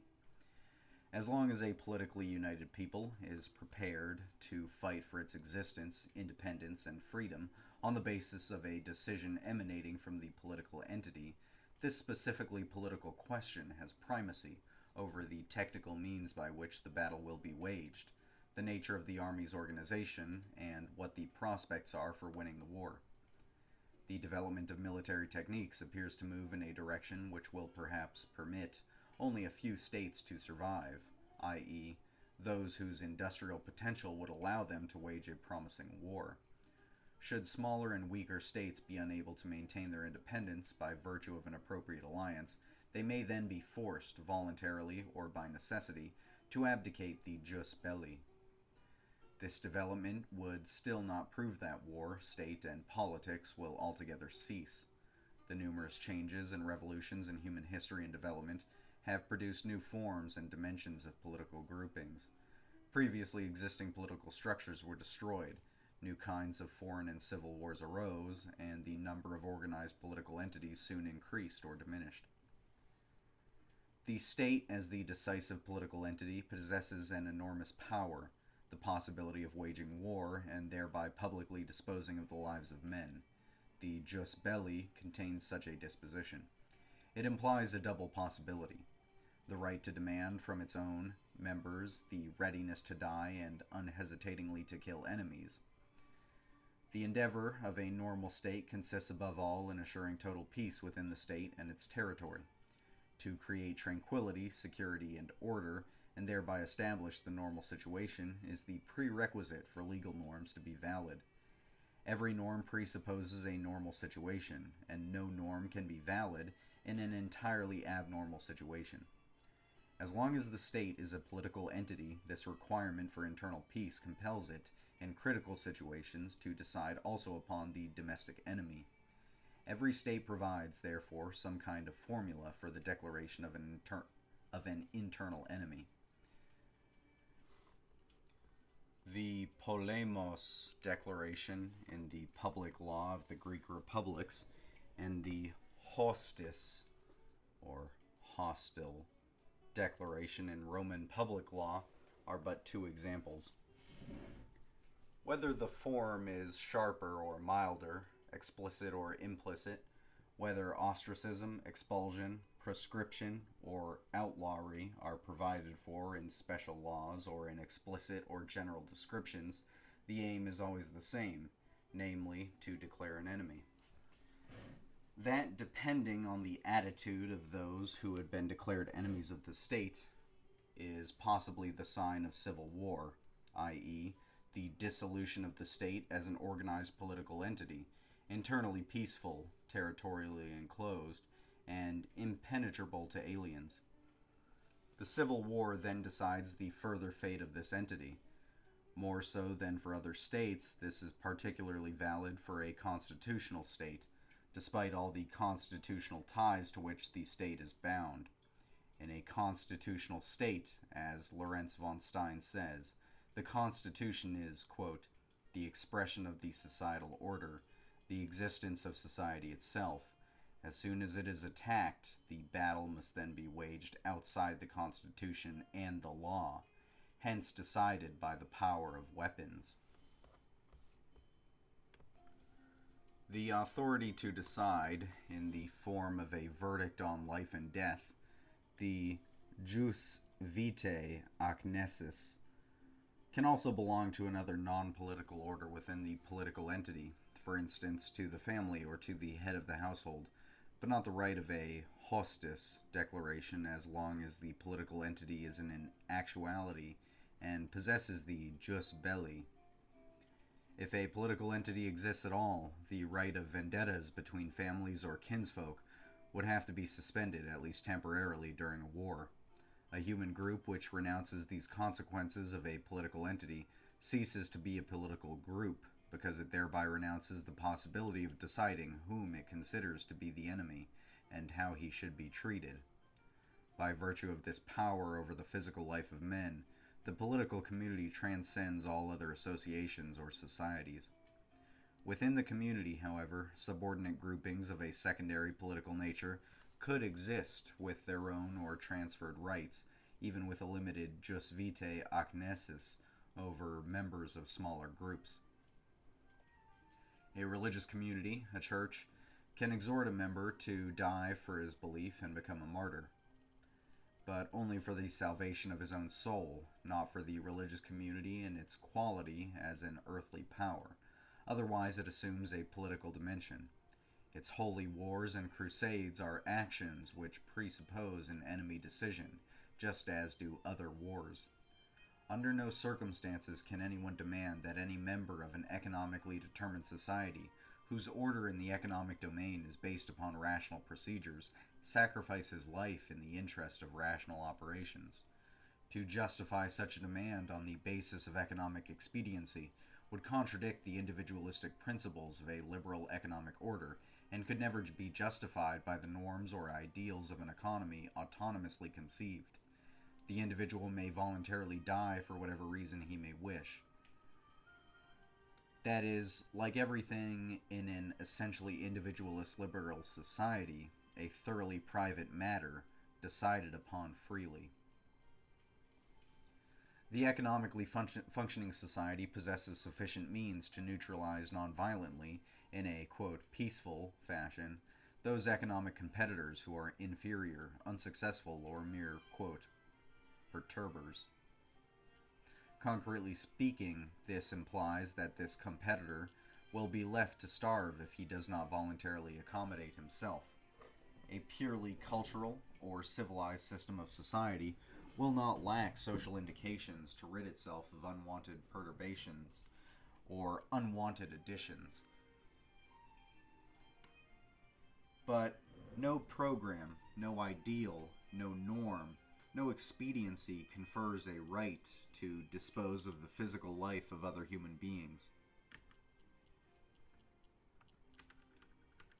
To demand seriously of human beings that they kill others and be prepared to die themselves so that trade and industry may flourish for the survivors, or that the purchasing power of grandchildren may grow, is sinister and crazy. It is a manifest fraud to condemn war as homicide and then demand of men that they wage war, kill and be killed, so that there will never again be war. War, the readiness of combatants to die, the physical killing of human beings who belong on the side of the enemy. All this has no normative meaning, but an existential meaning only, particularly in a real combat situation with a real enemy. There exists no rational purpose, no norm, no matter how true, no program, no matter how exemplary, no social ideal, no matter how beautiful, no legitimacy nor legality which could justify men in killing each other for this reason. If such physical destruction of human life is not motivated by an existential threat to one's own way of life, then it cannot be justified. Just as little can war be justified by ethical and juristic norms. If there really are enemies in the existential sense as meant here, then it is justified, but only politically, to repel and fight them physically. That justice does not belong to the concept of war has been generally recognized since Grotius. The notions which postulate a just war usually serve a political purpose. To demand of a politically united people that it wage war for a just cause only is either something self-evident. If it means that war can be risked only against a real enemy, or it is a hidden political aspiration of some other party to wrest from the state its jus belli, and to find norms of justice whose content and application in the concrete case is not decided upon by the state, but by another party, and thereby it determines who the enemy is.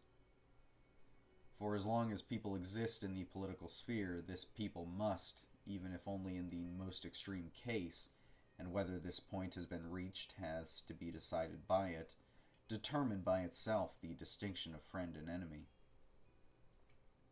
Therein resides the essence of its political existence. When it no longer possesses the capacity or the will to make this distinction, it ceases to exist politically. If it permits this decision to be made by another, then it is no longer a politically free people, and is absorbed into another political system.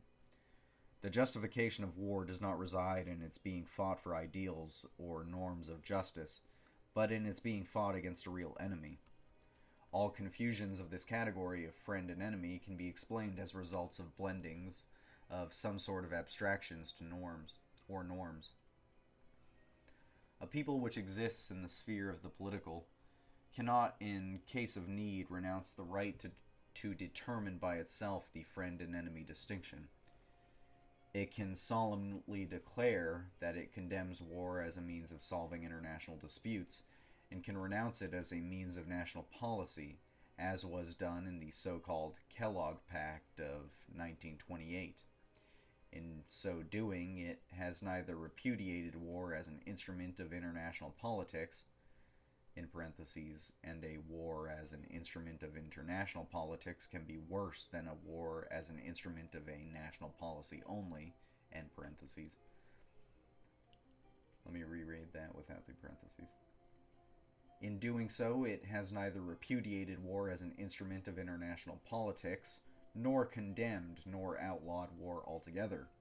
Such a declaration is subject, first of all, to specific reservations which are explicitly or implicitly self-understood as, for example, the reservation regarding the autonomous existence of the state and its self-defense, the reservation regarding existing treaties, the right of a continuing free and independent existence, and so on.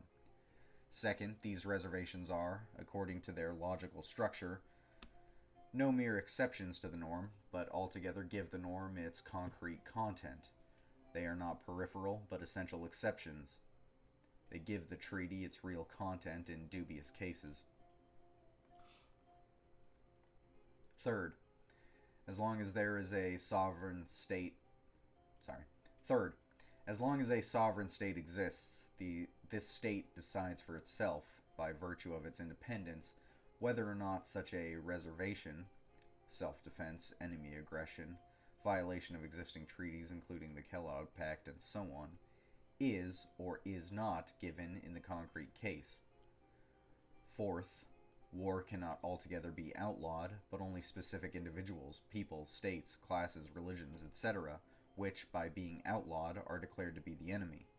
This solemn declaration of outlawing war does not abolish the friend-enemy distinction, but on the contrary, opens new possibilities by giving an international hostile, declaration new content and new vigor.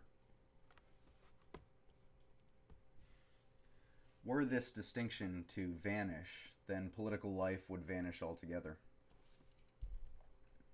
A people which exists in the political sphere cannot, despite entreating declarations to the contrary, escape from making this fateful distinction.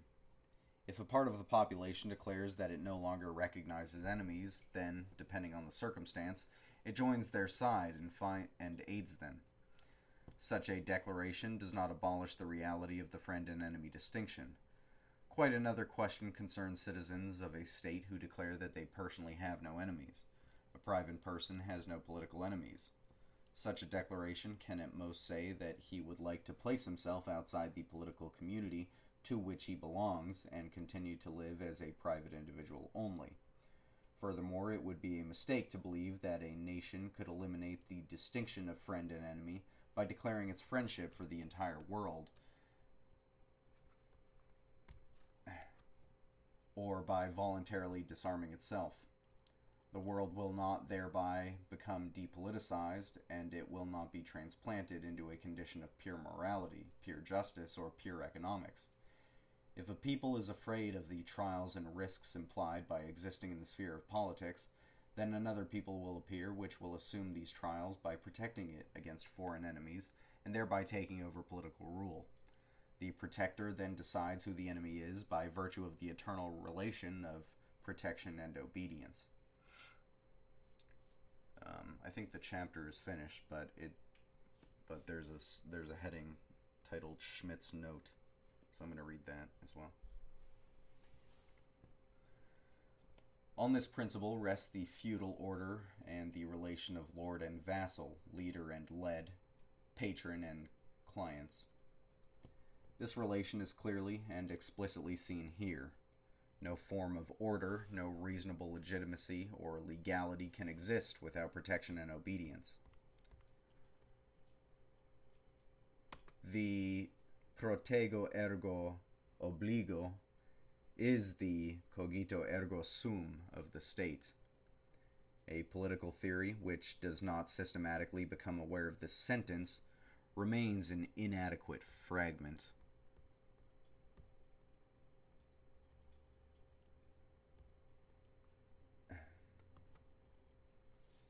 Hobbes designated this, at the end of his English edition of 1651, page 396, as the true purpose of his Leviathan, to instill in man once again the, quote, mutual relation between protection and obedience, end quote. Human nature, as well as divine right, demands its inviolable observation. Hobbes himself had experienced this truth in the terrible times of civil war, because then all legitimate and normative illusions with which men like to deceive themselves regarding political realities in periods of untroubled security vanish.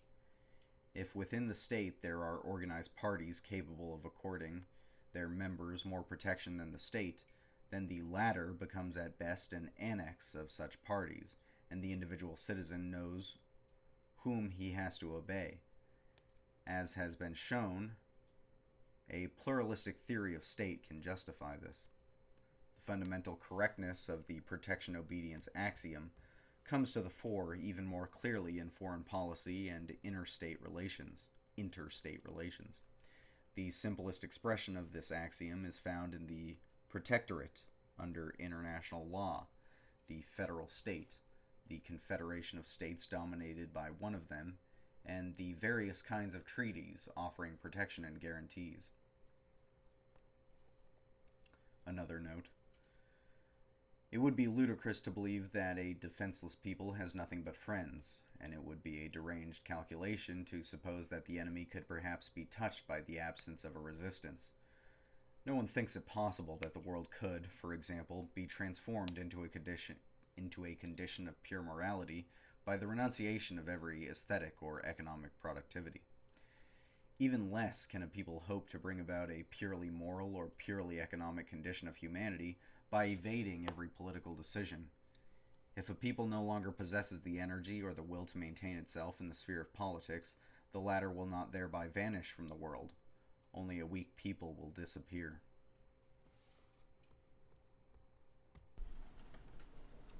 Chapter 6. The political entity presupposes the real existence of an enemy and therefore coexistence with another political entity. As long as a state exists, there will thus always be in the world more than just one state. A world state which embraces the entire globe and all of humanity cannot exist.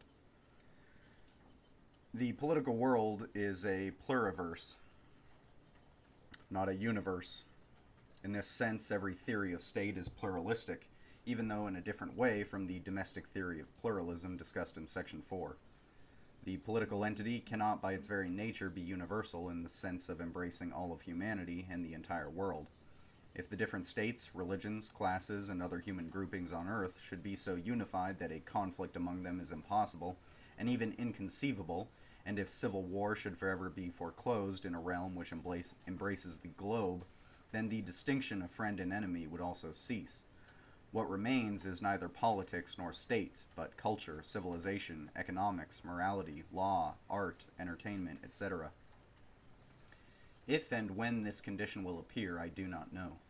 At the moment, this is not the case, and it is self-deluding to believe that the termination of a modern war would lead to world peace, thus setting forth the idyllic goal of complete and final depoliticalization, simply because a war between the great powers today may easily turn into a world war. Humanity as such cannot wage war because it has no enemy, at least not on this planet. The concept of humanity excludes the concept of the enemy, because the enemy does not cease to be a human being, and hence there is no specific differentiation in that concept. That wars are waged in the name of humanity is not a contradiction of this simple truth. Quite the contrary, it has an especially intensive political meaning. When a state fights its political enemy in the name of humanity, it is not a war for the sake of humanity, but a war wherein a particular state seeks to usurp a universal concept against its military opponent. At the expense of its opponent, it tries to identify itself with humanity in the same way as one can misuse peace, justice, progress, and civilization in order to claim these as one's own and to deny the same to the enemy. The concept of humanity is an especially useful ideological instrument of imperialist expansion, and in its ethical humanitarian form, it is a specific vehicle of economic imperialism. Here one is reminded of a somewhat modified expression of Proudhon's: whoever invokes humanity wants to cheat. To confiscate the word humanity, to invoke and monopolize such a term, probably has certain incalculable effects, such as denying the enemy the quality of being human and declaring him to be an outlaw of humanity, and a war can thereby be driven to the most extreme inhumanity. But besides this highly political utilization of the non-political term humanity, there are no wars of humanity as such. Humanity is not a political concept, and no political entity or society, and no status corresponds to it. The 18th century humanitarian concept of humanity was a polemical denial of the then existing aristocratic feudal system and the privileges accompanying it. Humanity according to natural law and liberal individualistic doctrines is a universal, i.e. all-embracing, social ideal, a system of relations between individuals. This materializes only when the real possibility of war is precluded, and every friend and enemy grouping becomes impossible. In this universal society, there would no longer be nations in the form of political entities, no class struggles, and no enemy groupings. The League of Nations idea was clear and precise, as long as such a body could be construed as a polemical antithesis of a League of Monarchs. It was in this context that the German word Völkerbund originated in the 18th century. But this polemical meaning disappeared with the political significance of monarchy. A Völkerbund could moreover serve as an ideological instrument of the imperialism of a state, or a coalition of states against other states.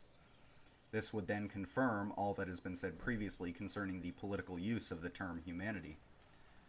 For many people, the ideal of a global organization means nothing else than the utopian idea of total depoliticalization. Demands are therefore made, almost always indiscriminately, that all states on Earth become members as soon as possible, and that it be universal. Universality at any price would necessarily have to mean total depoliticalization, and with it, particularly, the non-existence of states. As a result of the 1919 Paris Peace Treaties, an incongruous organization came into existence, the Geneva Establishment, which is called in German Völkerbund, in French Société des Nations, and English the League of Nations, but should properly be called a Society of Nations. This body is an organization which presupposes the existence of states, regulates some of their mutual relations, and even guarantees their political existence. It is neither universal nor even an international organization. If the German word for international is used correctly and honestly, it must be distinguished from interstate and applied instead to international movements which transcend the borders of states and ignore the territorial integrity, impenetrability, and impermeability of existing states, as, for example, the Third International. Immediately exposed here are the elementary antitheses of international and interstate, of a depoliticalized universal society and interstate guarantees of the status quo of existing frontiers. It is hard to comprehend how a scholarly treatment of the League of Nations could skirt this and even lend support to this confusion. The Geneva League of Nations does not eliminate the possibility of wars, just as it does not abolish states. It introduces new possibilities for wars, permits wars to take place, sanctions coalition wars, and by legitimizing and sanctioning certain wars, it sweeps away many obstacles to war. As it has existed so far, it is under specific circumstances a very useful meeting place, a system of diplomatic conferences which meet under the name of the League of Nations Council and the Assembly of the League of Nations. These bodies are linked to a technical bureau, that of the Secretariat. As I have already shown elsewhere, this establishment is not a league, but possibly an alliance. The genuine concept of humanity is expressed in it only insofar as its actual activities reside in the humanitarian and not in the political field, and only as an interstate administrative community does it at least have a tendency toward a meaningful universality. But in view of the League's true constitution, and because this so-called League still enables wars to be fought, even this tendency is an ideal postulate only. A League of Nations which is not universal can only be politically significant when it represents a potential or actual alliance, i.e., a coalition. The jus belli would not thereby be abolished, but more or less totally or partially transferred to the alliance. A League of Nations as a concrete existing universal human organization would, on the contrary, have to accomplish the difficult task of, first, effectively taking away the jus belli from all the still existing human groupings, and second, simultaneously not assuming the jus belli itself. Otherwise, universality, humanity, depoliticalized society, in short, all essential characteristics, would again be eliminated. Were a world state to embrace the entire globe and humanity, then it would be no political entity and could only be loosely called a state. If, in fact, all humanity in the entire world were to become a unified entity based exclusively on economics and on technically regulating traffic, then it would still not be more of a social entity than a social entity of tenants in a tenement house, customers purchasing gas from the same utility company, or passengers traveling on the same bus. An interest group concerned exclusively with economics or traffic cannot become more than that, in the absence of an adversary. Should that interest group also want to become cultural, ideological, or otherwise more ambitious, and yet remain strictly non-political, then it would be a neutral consumer or producer cooperative moving between the poles of ethics and economics. It would know neither state nor kingdom nor empire, neither republic nor monarchy, neither aristocracy nor democracy, neither protection nor obedience, and would altogether lose its political character. The acute question to pose is upon whom will fall the frightening power implied in a world-embracing economic and technical organization. This question can by no means be dismissed in the belief that everything would then function automatically, that things would administer themselves, and that a government by people over people would be superfluous because human beings would then be absolutely free. For what would they be free? This can be answered by optimistic or pessimistic conjectures, all of which finally lead to an anthropological profession of faith. Chapter 7. One could test all theories of state and political ideas according to their anthropology, and thereby classify these as to whether they consciously or unconsciously presuppose man to be by nature evil or by nature good. The distinction is to be taken here in a rather summary fashion, and not in any specifically moral or ethical sense. The problematic or unproblematic conception of man is decisive for the presupposition of every further political consideration. The answer to the question whether man is a dangerous being or not, a risky or a harmless creature. Schmitt's note. The numerous modifications and variations of this anthropological distinction of good and evil are not reviewed here in detail. Evil may appear as corruption, weakness, cowardice, stupidity, or also as brutality, sensuality, vitality, irrationality, and so on. Goodness may appear in corresponding variations as reasonableness, perfectibility, the capacity of being manipulated, of being taught, peaceful, and so forth. Striking in this context is the political significance of animal fables. Almost all can be applied to a real political situation. The problem of aggression in the fable of the wolf and the lamb, the question of guilt for the plague in La Fontaine's fable, a guilt which of course falls upon the donkey. Justice between states in the fables of animal assemblies. Disarmament in Churchill's election speech of October 1928, which depicts how every animal believes that its teeth, claws, horns are only instruments for maintaining peace. The large fish which devour the small ones, etc. This curious analogy can be explained by the direct connection of political anthropology with what the political philosophers of the 17th century, Hobbes, Spinoza, Pufendorf, often called the state of nature. In it, states exist among themselves in a condition of continual danger, and their acting subjects are evil for precisely the same reasons as animals who are stirred by their drives, hunger, greediness, fear, jealousy. It is unnecessary to differ with Wilhelm Dilthey, quote, "Man, according to Machiavelli, is not by nature evil." Some places seem to indicate this, but what Machiavelli wants to express everywhere is that man, if not checked, has an irresistible inclination to slide from passion to evil. Animality, drives, passions are the kernels of human nature, above all, love and fear. Machiavelli is inexhaustible in his psychological observations of the play of passions. From this principal feature of human nature, he derives the fundamental law of all political life, end quote.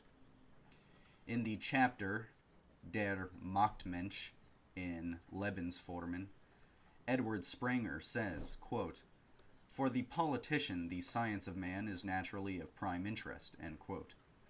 It appears to me, however, that Sprenger takes too technical a view of this interest, as interest in the tactical manipulation of instinctive drives. In the further elaboration of this chapter, which is crammed full of ideas and observations, there can be recognized time and again the specifically political phenomena and the entire existentiality of the political. For example, the sentence, quote, "The dignity of power appears to grow with its sphere of influence," end quote, relates to a phenomenon which is rooted in the sphere of the political and can therefore be understood only politically. It is, to be sure, applicable to the following thesis. The weight of the political is determined by the intensity of alignments according to which the decisive associations and dissociations adjust themselves. Also, Hegel's proposition concerning the dialectical change of quantity into quality is comprehensible in the context of political thought only.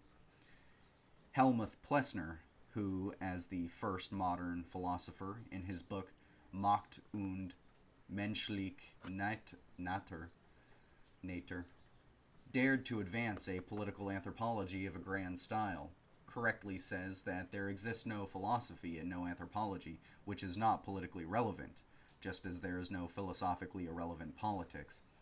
He has recognized in particular that philosophy and anthropology, as specifically applicable to the totality of knowledge, cannot, like any specialized discipline, be neutralized against irrational life decisions.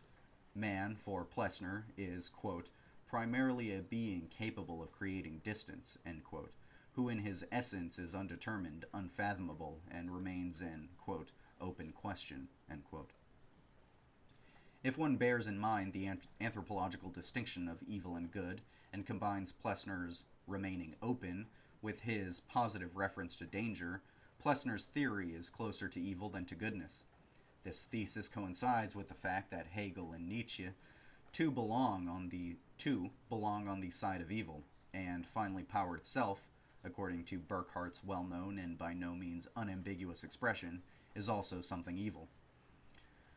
I have pointed out several times that the antagonism between the so-called authoritarian and anarchist theories can be traced to these formulas.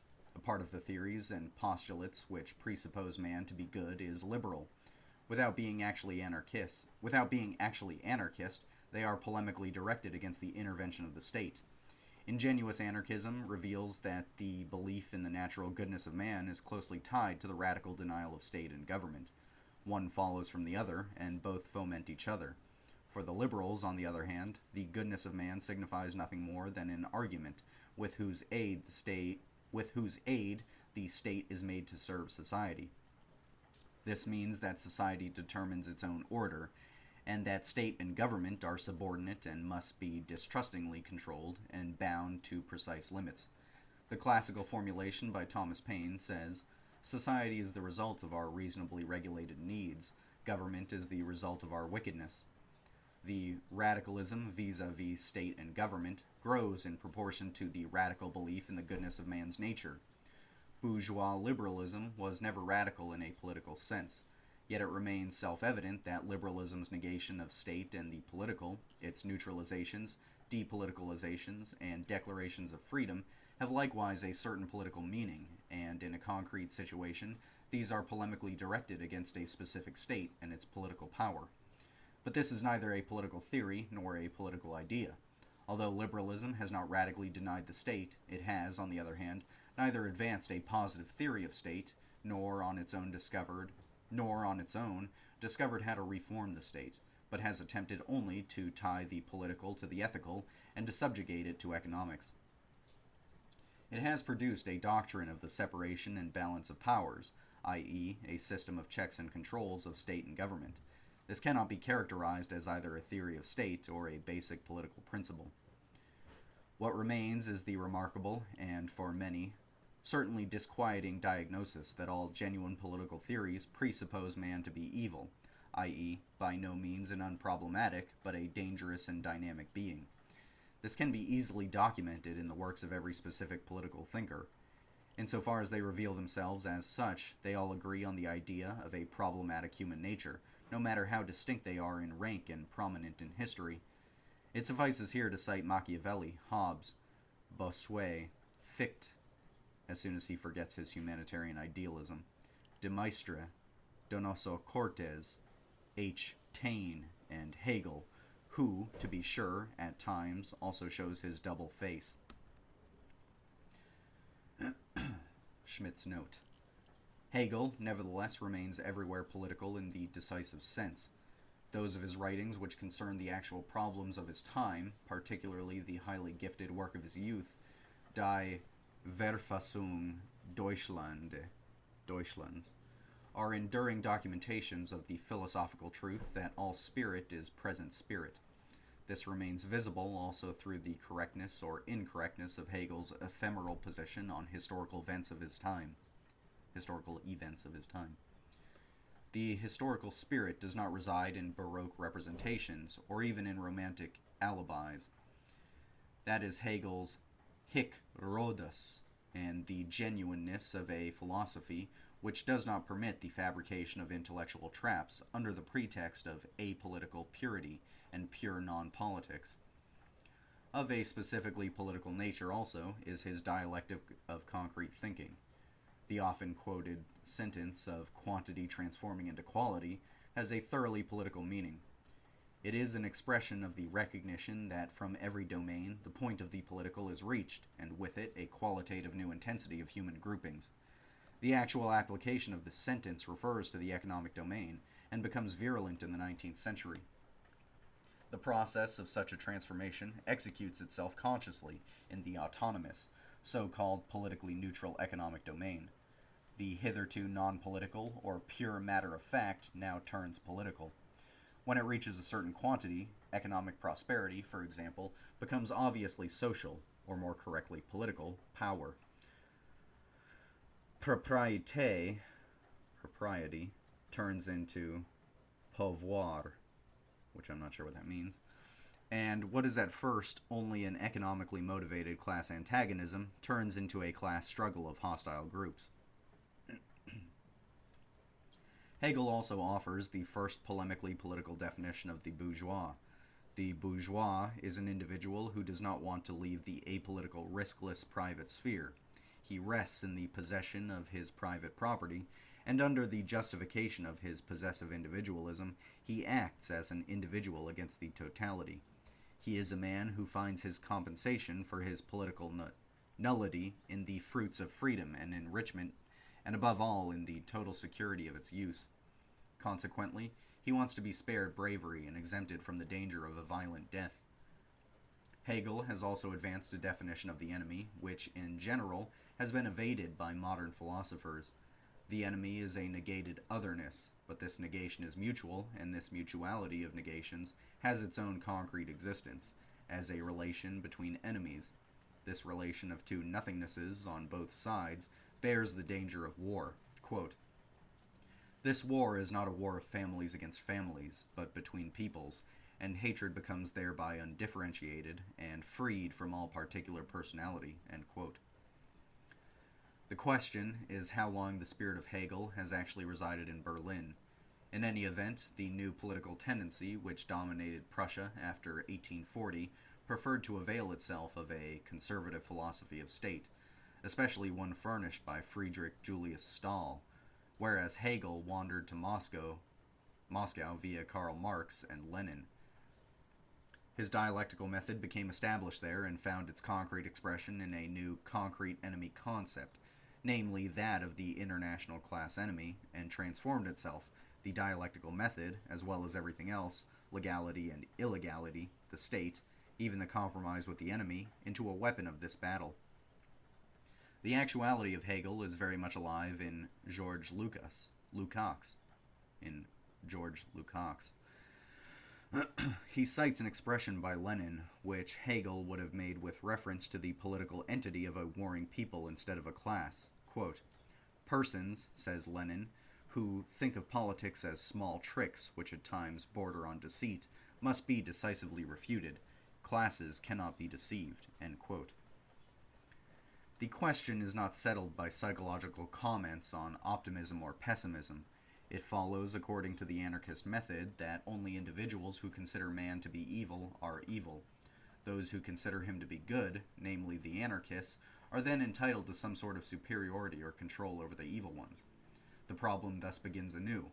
One must pay more attention to how very different the anthropological presuppositions are in the various domains of human thought. With methodological necessity, an educator will consider man capable of being educated. A jurist of private law starts with the sentence, quote, "one who is presumed to be good," end quote. A theologian ceases to be a theologian when he no longer considers man to be sinful or in need of redemption, and no longer distinguishes between the chosen and the non-chosen. The moralist presupposes a freedom of choice between good and evil. Because the sphere of the political is in the final analysis determined by the real possibility of enmity Political conceptions and ideas cannot very well start with an anthropological optimism. This would dissolve the possibility of enmity, and thereby every specific political consequence.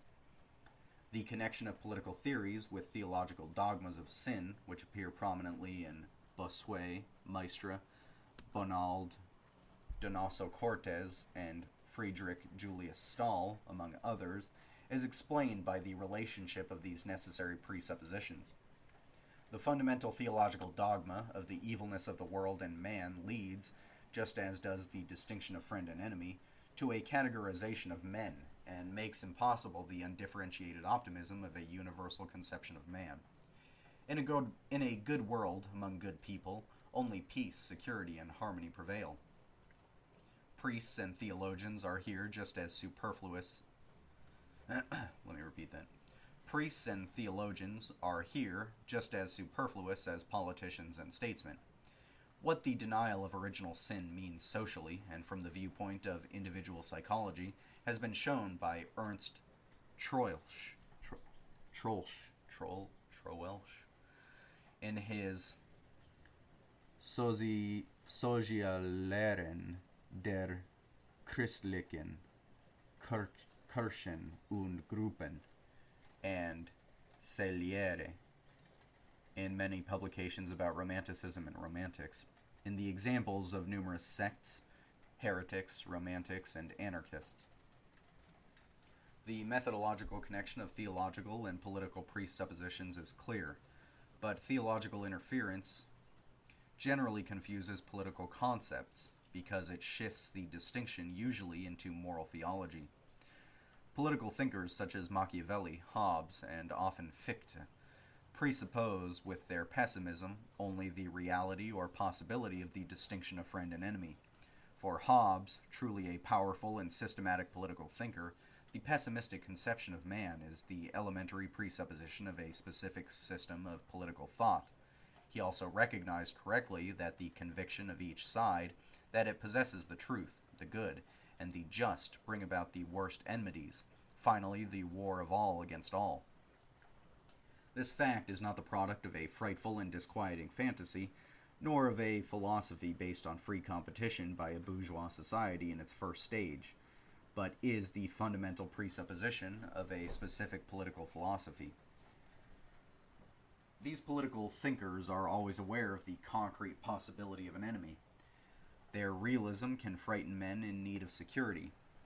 Without wanting to decide the question of the nature of man, one may say in general that as long as man is well off or willing to put up with things, he prefers the illusion of an undisturbed calm, and does not endure pessimists. The political adversaries of a clear political theory will, therefore, easily refute political phenomena and truths in the name of some autonomous discipline as amoral, uneconomical, unscientific, and above all declare this, and this is politically relevant, a devilry worthy of being combated. This misfortune occurred to Machiavelli. Sorry, this is Schmitt's note, by the way. This misfortune occurred to Machiavelli, who, had he been a Machiavellian, would sooner have written an edifying book than his ill-reputed prince. In actuality, Machiavelli was on the defensive, as was also his country, Italy, which in the 16th century had been invaded by Germans, Frenchmen, Spaniards, and Turks. At the beginning of the 19th century, the situation of the ideological defensive was repeated in Germany, during the revolutionary and Napoleonic invasions of the French. When it became important for the German people to defend themselves against an expanding enemy armed with a humanitarian ideology, Machiavelli was rehabilitated by Fichte and Hegel. The worst confusion arises when concepts such as justice and freedom are used to legitimize one's own political ambitions and to disqualify or demoralize the enemy. In the shadow of an embracing political decision, and in the security of a stable political state, organization, law, whether private or public, has its own relatively independent domain. As with every domain of human endeavor and thought, it can be utilized to support or refute other domains. But it is necessary to pay attention to the political meaning of such utilizations of law and morality, and above all of the word rule or sovereignty of law. First, Law can signify here the existing positive laws and law-giving methods, which should continue to be valid. In this case, the rule of law means nothing else than the legitimization of a specific status quo, the preservation of which interests particularly those whose political power or economic advantage would stabilize itself in this law. Second, appealing to law can signify that a higher or better law, a so-called natural law or law of reason, is set against the law of the status quo. In this case, it is clear to a politician that the rule or sovereignty of this type of law signifies the rule and sovereignty of men or groups who can appeal to this higher law and thereby decide its content, and how and by whom it should be applied. Hobbes has drawn these simple consequences of political thought without confusion and more clearly than anyone else.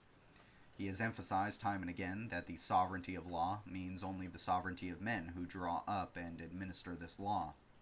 The rule of a higher order, according to Hobbes, is an empty phrase if it does not signify politically that certain men of this higher order rule over men of a lower order.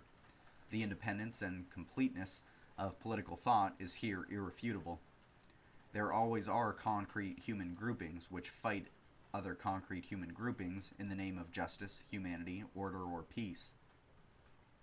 When being reproached for immorality and cynicism, the spectator of political phenomena can always recognize in such reproaches a political weapon used in actual combat.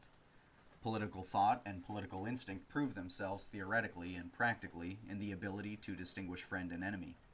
The high points of politics are simultaneously the moments in which the enemy is, in concrete clarity, recognized as the enemy. Schmitt's note. With regard to modern times, there are many powerful outbreaks of such enmity. There is the by no means harmless écrases la infame of the 18th century. The fanatical hatred of Napoleon felt by the German barons, Stein and Kleist. Quote, "Exterminate them, the French. The Last Judgment will not ask you for your reasons," end quote.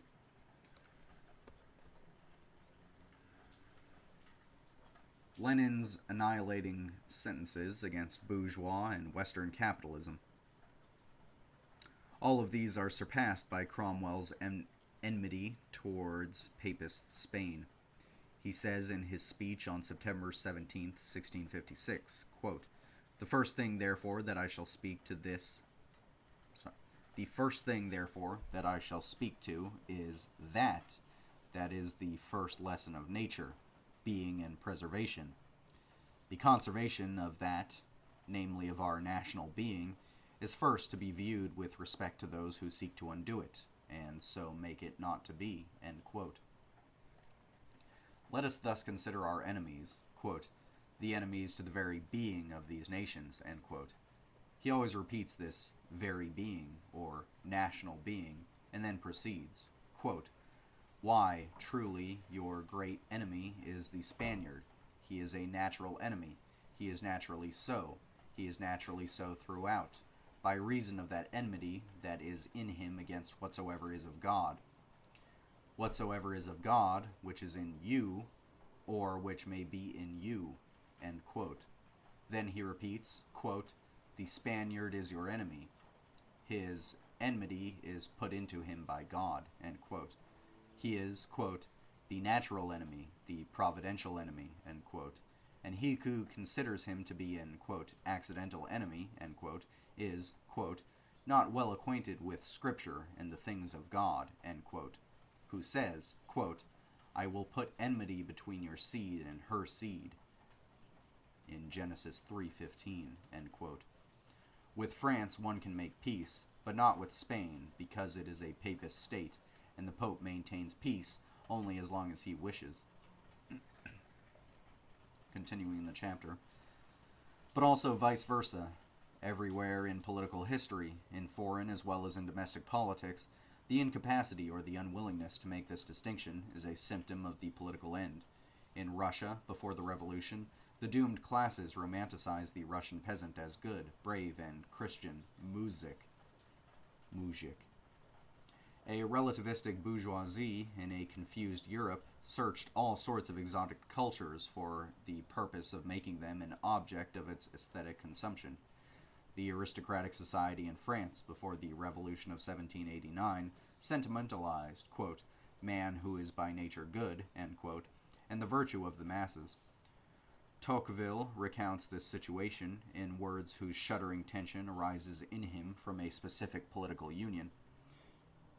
from a specific political pathos. Nobody scented in the revolution. Nobody scented the revolution.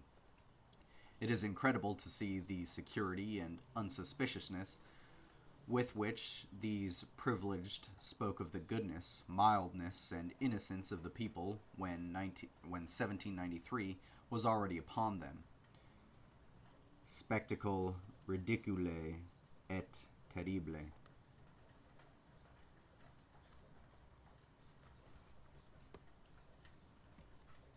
Chapter 8. Liberalism has changed all political conceptions in a peculiar and systematic fashion. Like any other significant human movement, liberalism, too, as a historical force, has failed to elude the political. Its neutralizations and depoliticalizations of education, the economy, etc., are, to be sure, of political significance. Liberals of all countries have engaged in politics just as other parties and have, in the most different ways, coalesced with non-liberal elements and ideas. There are national liberals, social liberals, free conservatives, liberal Catholics, and so on. In particular, they have tied themselves to very illiberal, essentially political, and even democratic movements leading to the total state. But the question is whether a specific political idea can be derived from the pure and consequential concept of individualistic liberalism. This is to be denied. The negation of the political, which is inherent in every consistent individualism, leads necessarily to a political practice of distrust toward all conceivable political forces and forms of state and government, but never produces on its own a positive theory of state, government, and politics. As a result, there exists a liberal policy in the form of a polemical antithesis against state, church, or other institutions which restrict individual freedom. There exists a liberal policy of trade, church, and education, but absolutely no liberal politics, only a liberal critique of politics. The systematic theory of liberalism concerns almost solely the internal struggle against the power of the state. For the purpose of protecting individual freedom and private property, liberalism provides a series of methods for hindering and controlling the state's and government's power. It makes of the state a compromise, and of its institutions a ventilating system, and, moreover, balances monarchy against democracy and vice versa. In critical times, particularly 1848, this led to such a contradictory position that all good observers, such as Lorenz von Stein, Karl Marx, Friedrich Julius Stahl, Donoso Cortes, despaired of trying to find here a political principle or an intellectually consistent idea. In a very systematic fashion, liberal thought evades or ignores state and politics. In a very systematic fashion, liberal thought evades or ignores state and politics and moves instead in a typical, always recurring polarity of two heterogeneous spheres, namely ethics and economics, intellect and trade, education and property. The critical distrust of state and politics is easily explained by the principles of a system whereby the individual must remain terminus a quo and terminus ad quem. In case of need, the political entity must demand the sacrifice of life. Such a demand is in no way justifiable by the individualism of liberal thought. No consistent individualism can entrust to someone other than to the individual himself the right to dispose of the physical life of the individual. An individualism in which anyone other than the free individual himself were to decide upon the substance and dimension of his freedom would be only an empty phrase. For the individual as such, there is no enemy with whom he must enter into a life and death struggle if he personally does not want to do so. To compel him to fight against his will is, from the viewpoint of the private individual, lack of freedom and repression. All liberal pathos turns against repression and lack of freedom. Every encroachment, every threat to individual freedom and private property and free competition is called repression and is, eo ipso, something evil. What this liberalism still admits of state, government, and politics is confined to securing the conditions for liberty and eliminating infringements on freedom. We thus arrive at an entire system of demilitarized and depoliticalized concepts. A few may here be enumerated in order to show the incredibly coherent systematics of liberal thought, which, despite all reversals, has still not been replaced in Europe today, 1932. These liberal concepts typically move between ethics, intellectuality, and economics, trade. From this polarity, they attempt to annihilate the political as a domain of conquering power and repression. The concept of private law serves as a lever, and the notion of private property forms the center of the globe, whose poles, ethics and economics, are only the contrasting emissions from this central point. Ethical or moral pathos and materialist economic reality combine in every typical liberal manifestation, and give every political concept a double face. Thus, the political concept of battle in liberal thought becomes competition in the domain of economics and discussion in the intellectual realm. Instead of a clear distinction between the two different states, that of war and that of peace, there appears the dynamic of perpetual competition and perpetual discussion. The state turns into society, on the ethical intellectual side, into an ideological humanitarian conception of humanity, and on the other, into an economic technical system of production and traffic. The self-understood will to repel the enemy in a given battle situation turns into a rationally constructed social ideal or program, a tendency or an economic calculation. A politically united people becomes, on the one hand, a culturally interested public, and, on the other, partially an industrial concern, and its employers, partially a mass of consumers. At the intellectual pole, government and power turns into propaganda and mass manipulation, and at the economic pole, control. These dissolutions aim with great precision at subjugating state and politics, partially into an individualistic domain of private law and morality, partially into economic notions. In doing so, they deprive the state and politics of their specific meaning. Outside of the political, liberalism not only recognizes with self-evident logic the autonomy of different human realms, but drives them toward specialization and even toward complete isolation. That art is a daughter of freedom, that aesthetic value judgment is absolutely autonomous, that artistic genius is sovereign. All this is axiomatic of liberalism. In some countries, a genuine liberal pathos came to the fore only when this autonomous freedom of art was endangered by moralistic apostles of tradition. Morality became autonomous vis-a-vis metaphysics and religion, science vis-a-vis religion, art and morality, etc. The most important example of such an autonomy is the validity of norms and laws of economics. That production and consumption, price formation and market have their own sphere and can be directed neither by ethics nor aesthetics, nor by religion, nor, least of all, by politics, was considered one of the few truly unquestionable dogmas of this liberal age. With great passion, political viewpoints were deprived of every validity and subjugated to the norms and orders of morality, law, and economics.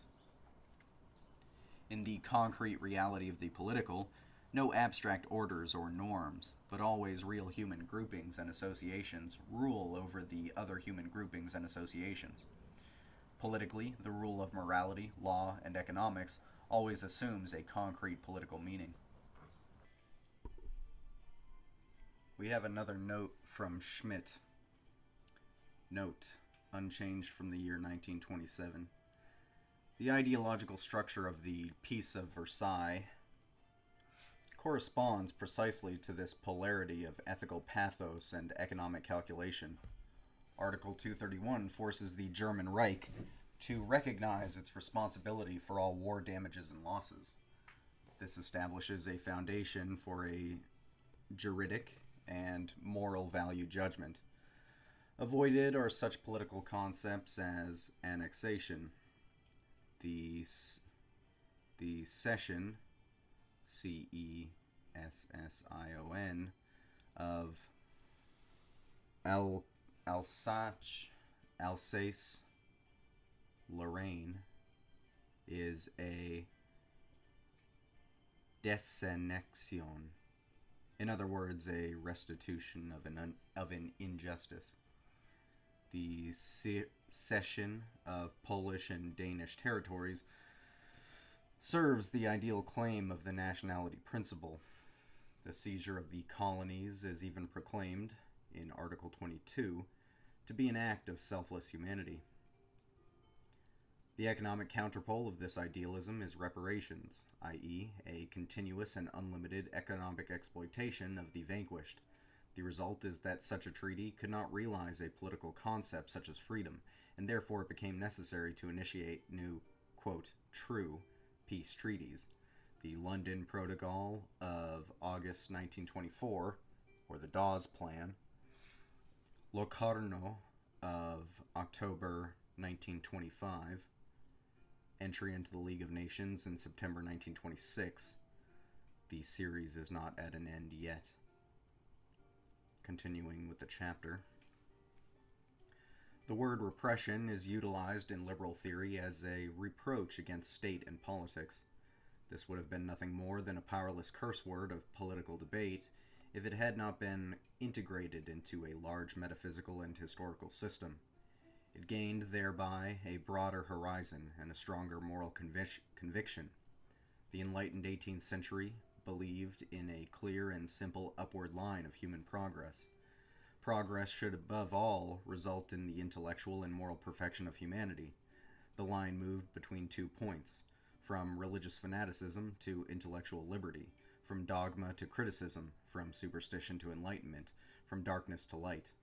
In the first half of the 19th century, 2 symptomatic triple-structured constructions appear: Hegel's dialectical succession, family to civil society to state, and Comte's 3 stages, from theology via metaphysics to positive science.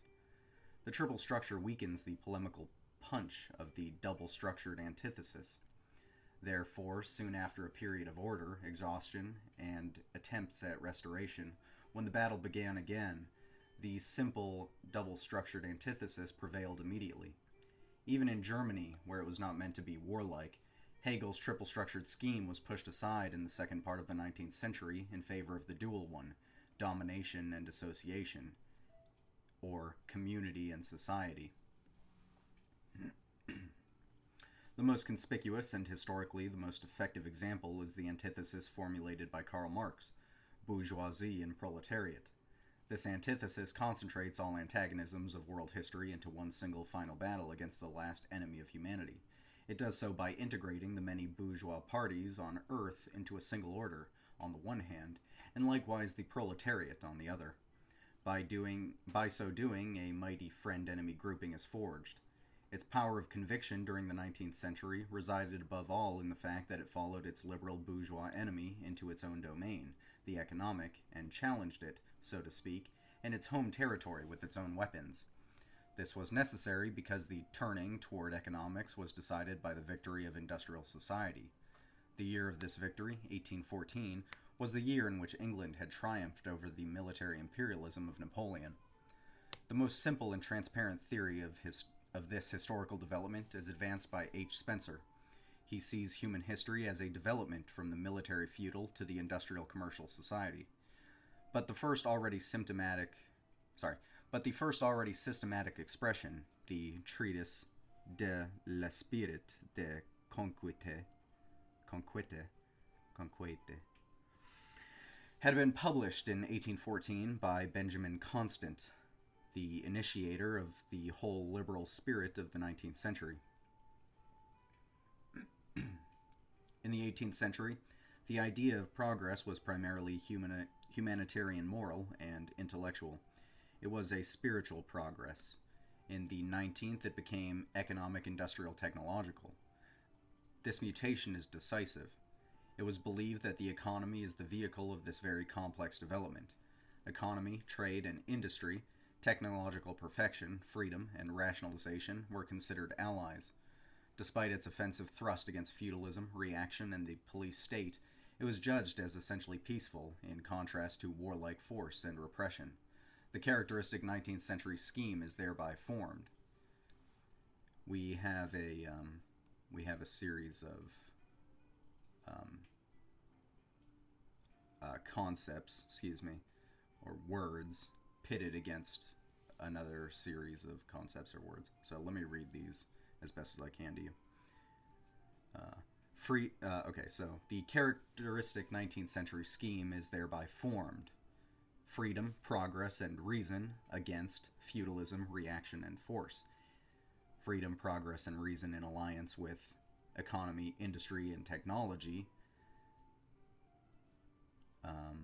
as parliamentarianism against feudalism, reaction, and force, which is in alliance themselves with state, war, and politics as dictatorship.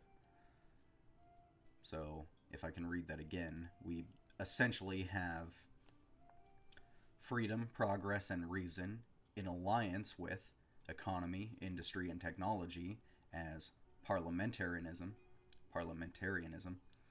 against feudalism, reaction, and force in alliance with state, war, and politics as dictatorship. The complete inventory of this system of antitheses and their possible combinations is contained in the 1814 treatise by Benjamin Constant.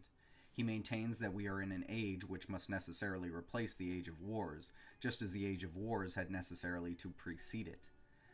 Then follows the characterization of both ages. The one aims at winning the goods of life by peaceful exchange, the other by war and repression. This is the impulsion sauvage. The other, on the contrary, le calcul civilisé. Since war and conquest are not procuring amenities and comforts, wars are thereby no longer useful, and the victorious war is also bad business for the victor. Moreover, the enormous development of modern war technology, Constant cites particularly the artillery, Constant cites the particular, oh my goodness, sorry. Let me reread that. Moreover, the enormous development of modern war technology, in parentheses, Benjamin Constant, cites particularly the artillery upon which the technological superiority of the Napoleonic armies rested primarily, end parentheses. So again, moreover, the enormous development of modern war technology made senseless everything which had previously been considered in war heroic, glorious, personal courage, and delight in fighting. According to Constant's conclusion, war has lost every usefulness as well as every attraction. In the past, the warring nations had subjugated the trading peoples. Today, it is the other way around. The extraordinarily intricate coalition of economy, freedom, technology, ethics, and parliamentarianism has long ago finished off its old enemy, the residues of the absolute state and a feudal aristocracy, and with the disappearance of the enemy, it has lost its original meaning. Now new groupings and coalitions appear. Economy is no longer eo ipso freedom. Technology does not serve comforts only, but just as much the production of dangerous weapons and instruments. Progress no longer produces eo ipso the humanitarian and moral perfection which was considered progress in the 18th century. A technological rationalization can be the opposite of an economic rationalization. Nevertheless, Europe's spiritual atmosphere continues to remain until this very day under the spell of this 19th century historical interpretation. Until recently, its formulas and concepts retained a force which appeared to survive the death of its old adversary.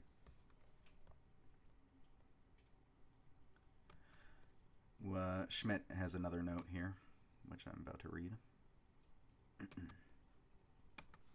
Schmitt's note. The best example of this polarity of state and society is contained in the Theses of Franz Oppenheimer.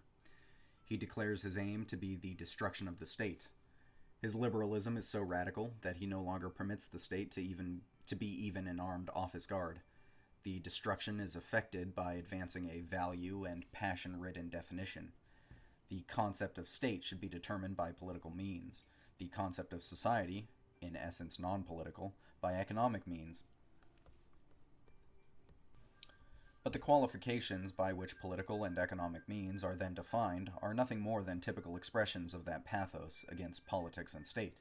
They swing in the polarity of ethics and economics and unveil polemical antitheses in which is mirrored the 19th century German polemical tension of state and society, politics and economy.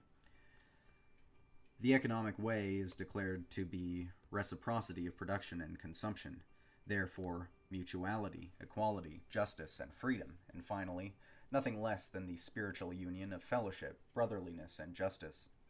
The political way appears, on the other hand, as a conquering power outside the domain of economics, namely thievery, conquest, and crimes of all sorts. A hierarchical value system of the relation of state and society is maintained, but whereas Hegel's systematized conception of the German state in the 19th century considered it to be a realm of morality and objective reason, high above the appetitive domains of egoistic society, the value judgment is now turned around. Society, as a sphere of peaceful justice, now stands infinitely higher than the state, which is degraded to a region of brutal immorality. The rules are changed, the apotheosis remains. The roles are changed, the apotheosis remains.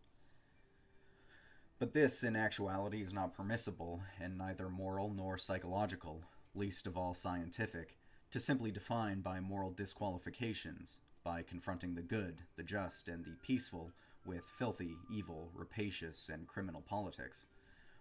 With such methods, one could just as well, the other way around, define politics as the sphere of honest rivalry and economics as a world of deception.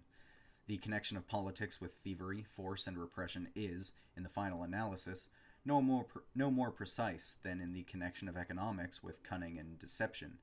Exchange and deception are often not far apart.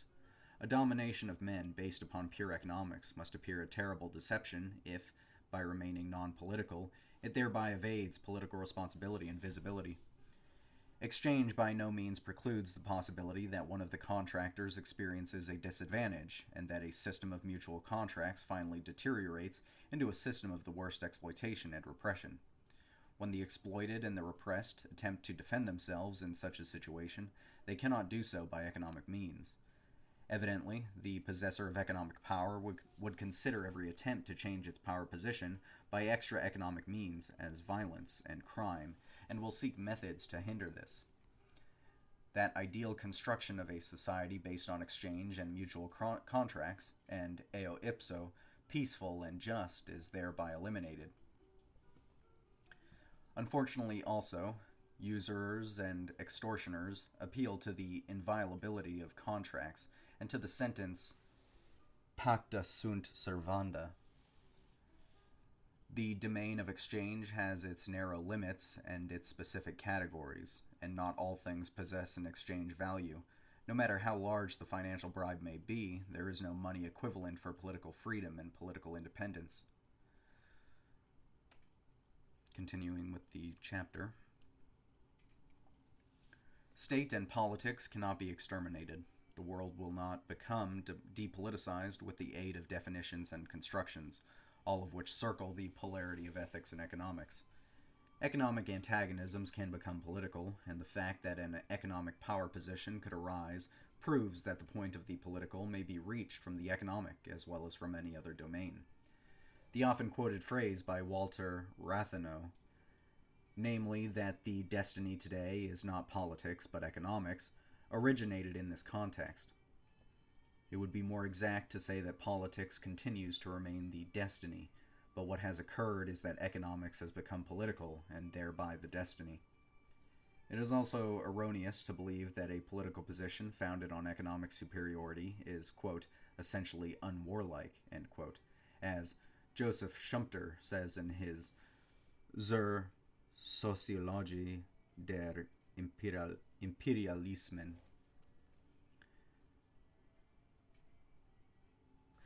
Essentially, unwarlike is the terminology based on the essence of liberal ideology. An imperialism based on pure economic power will naturally attempt to sustain a worldwide condition which enables it to apply and manage, unmolested, its economic means, e.g., or for example, terminating credit, embargoing raw materials, destroying the currencies of others, and so on. Every attempt of a people to withdraw itself from the effects of such peaceful methods is considered by this imperialism as extra economic power. Pure economic imperialism will also apply a stronger but still economic and therefore, according to this terminology, non-political, essentially peaceful means of force. A 1921 League of Nations resolution enumerates as examples economic sanctions and severance of the food supply from the civilian population. Finally, it has sufficient technical means to bring about violent death. Modern means of annihilation have been produced by enormous investments of capital and intelligence, surely to be used if necessary. For the application of such means, a new and essentially pacifist vocabulary has been created. War is condemned, but executions, sanctions, punitive expeditions, pacifications, protection of treaties, international police, and measures to assure peace remain. The adversary is thus no longer called an enemy, but a disturber of peace, and is thereby designated to be an outlaw of humanity. A war waged to protect or expand economic power must, with the aid of propaganda, turn into a crusade and into the last war of humanity. This is implicit in the polarity of ethics and economics, a polarity astonishingly systematic and consistent. But this allegedly non-political and apparently even anti-political system serves existing or newly emerging friend and enemy groupings, and cannot escape the logic of the political.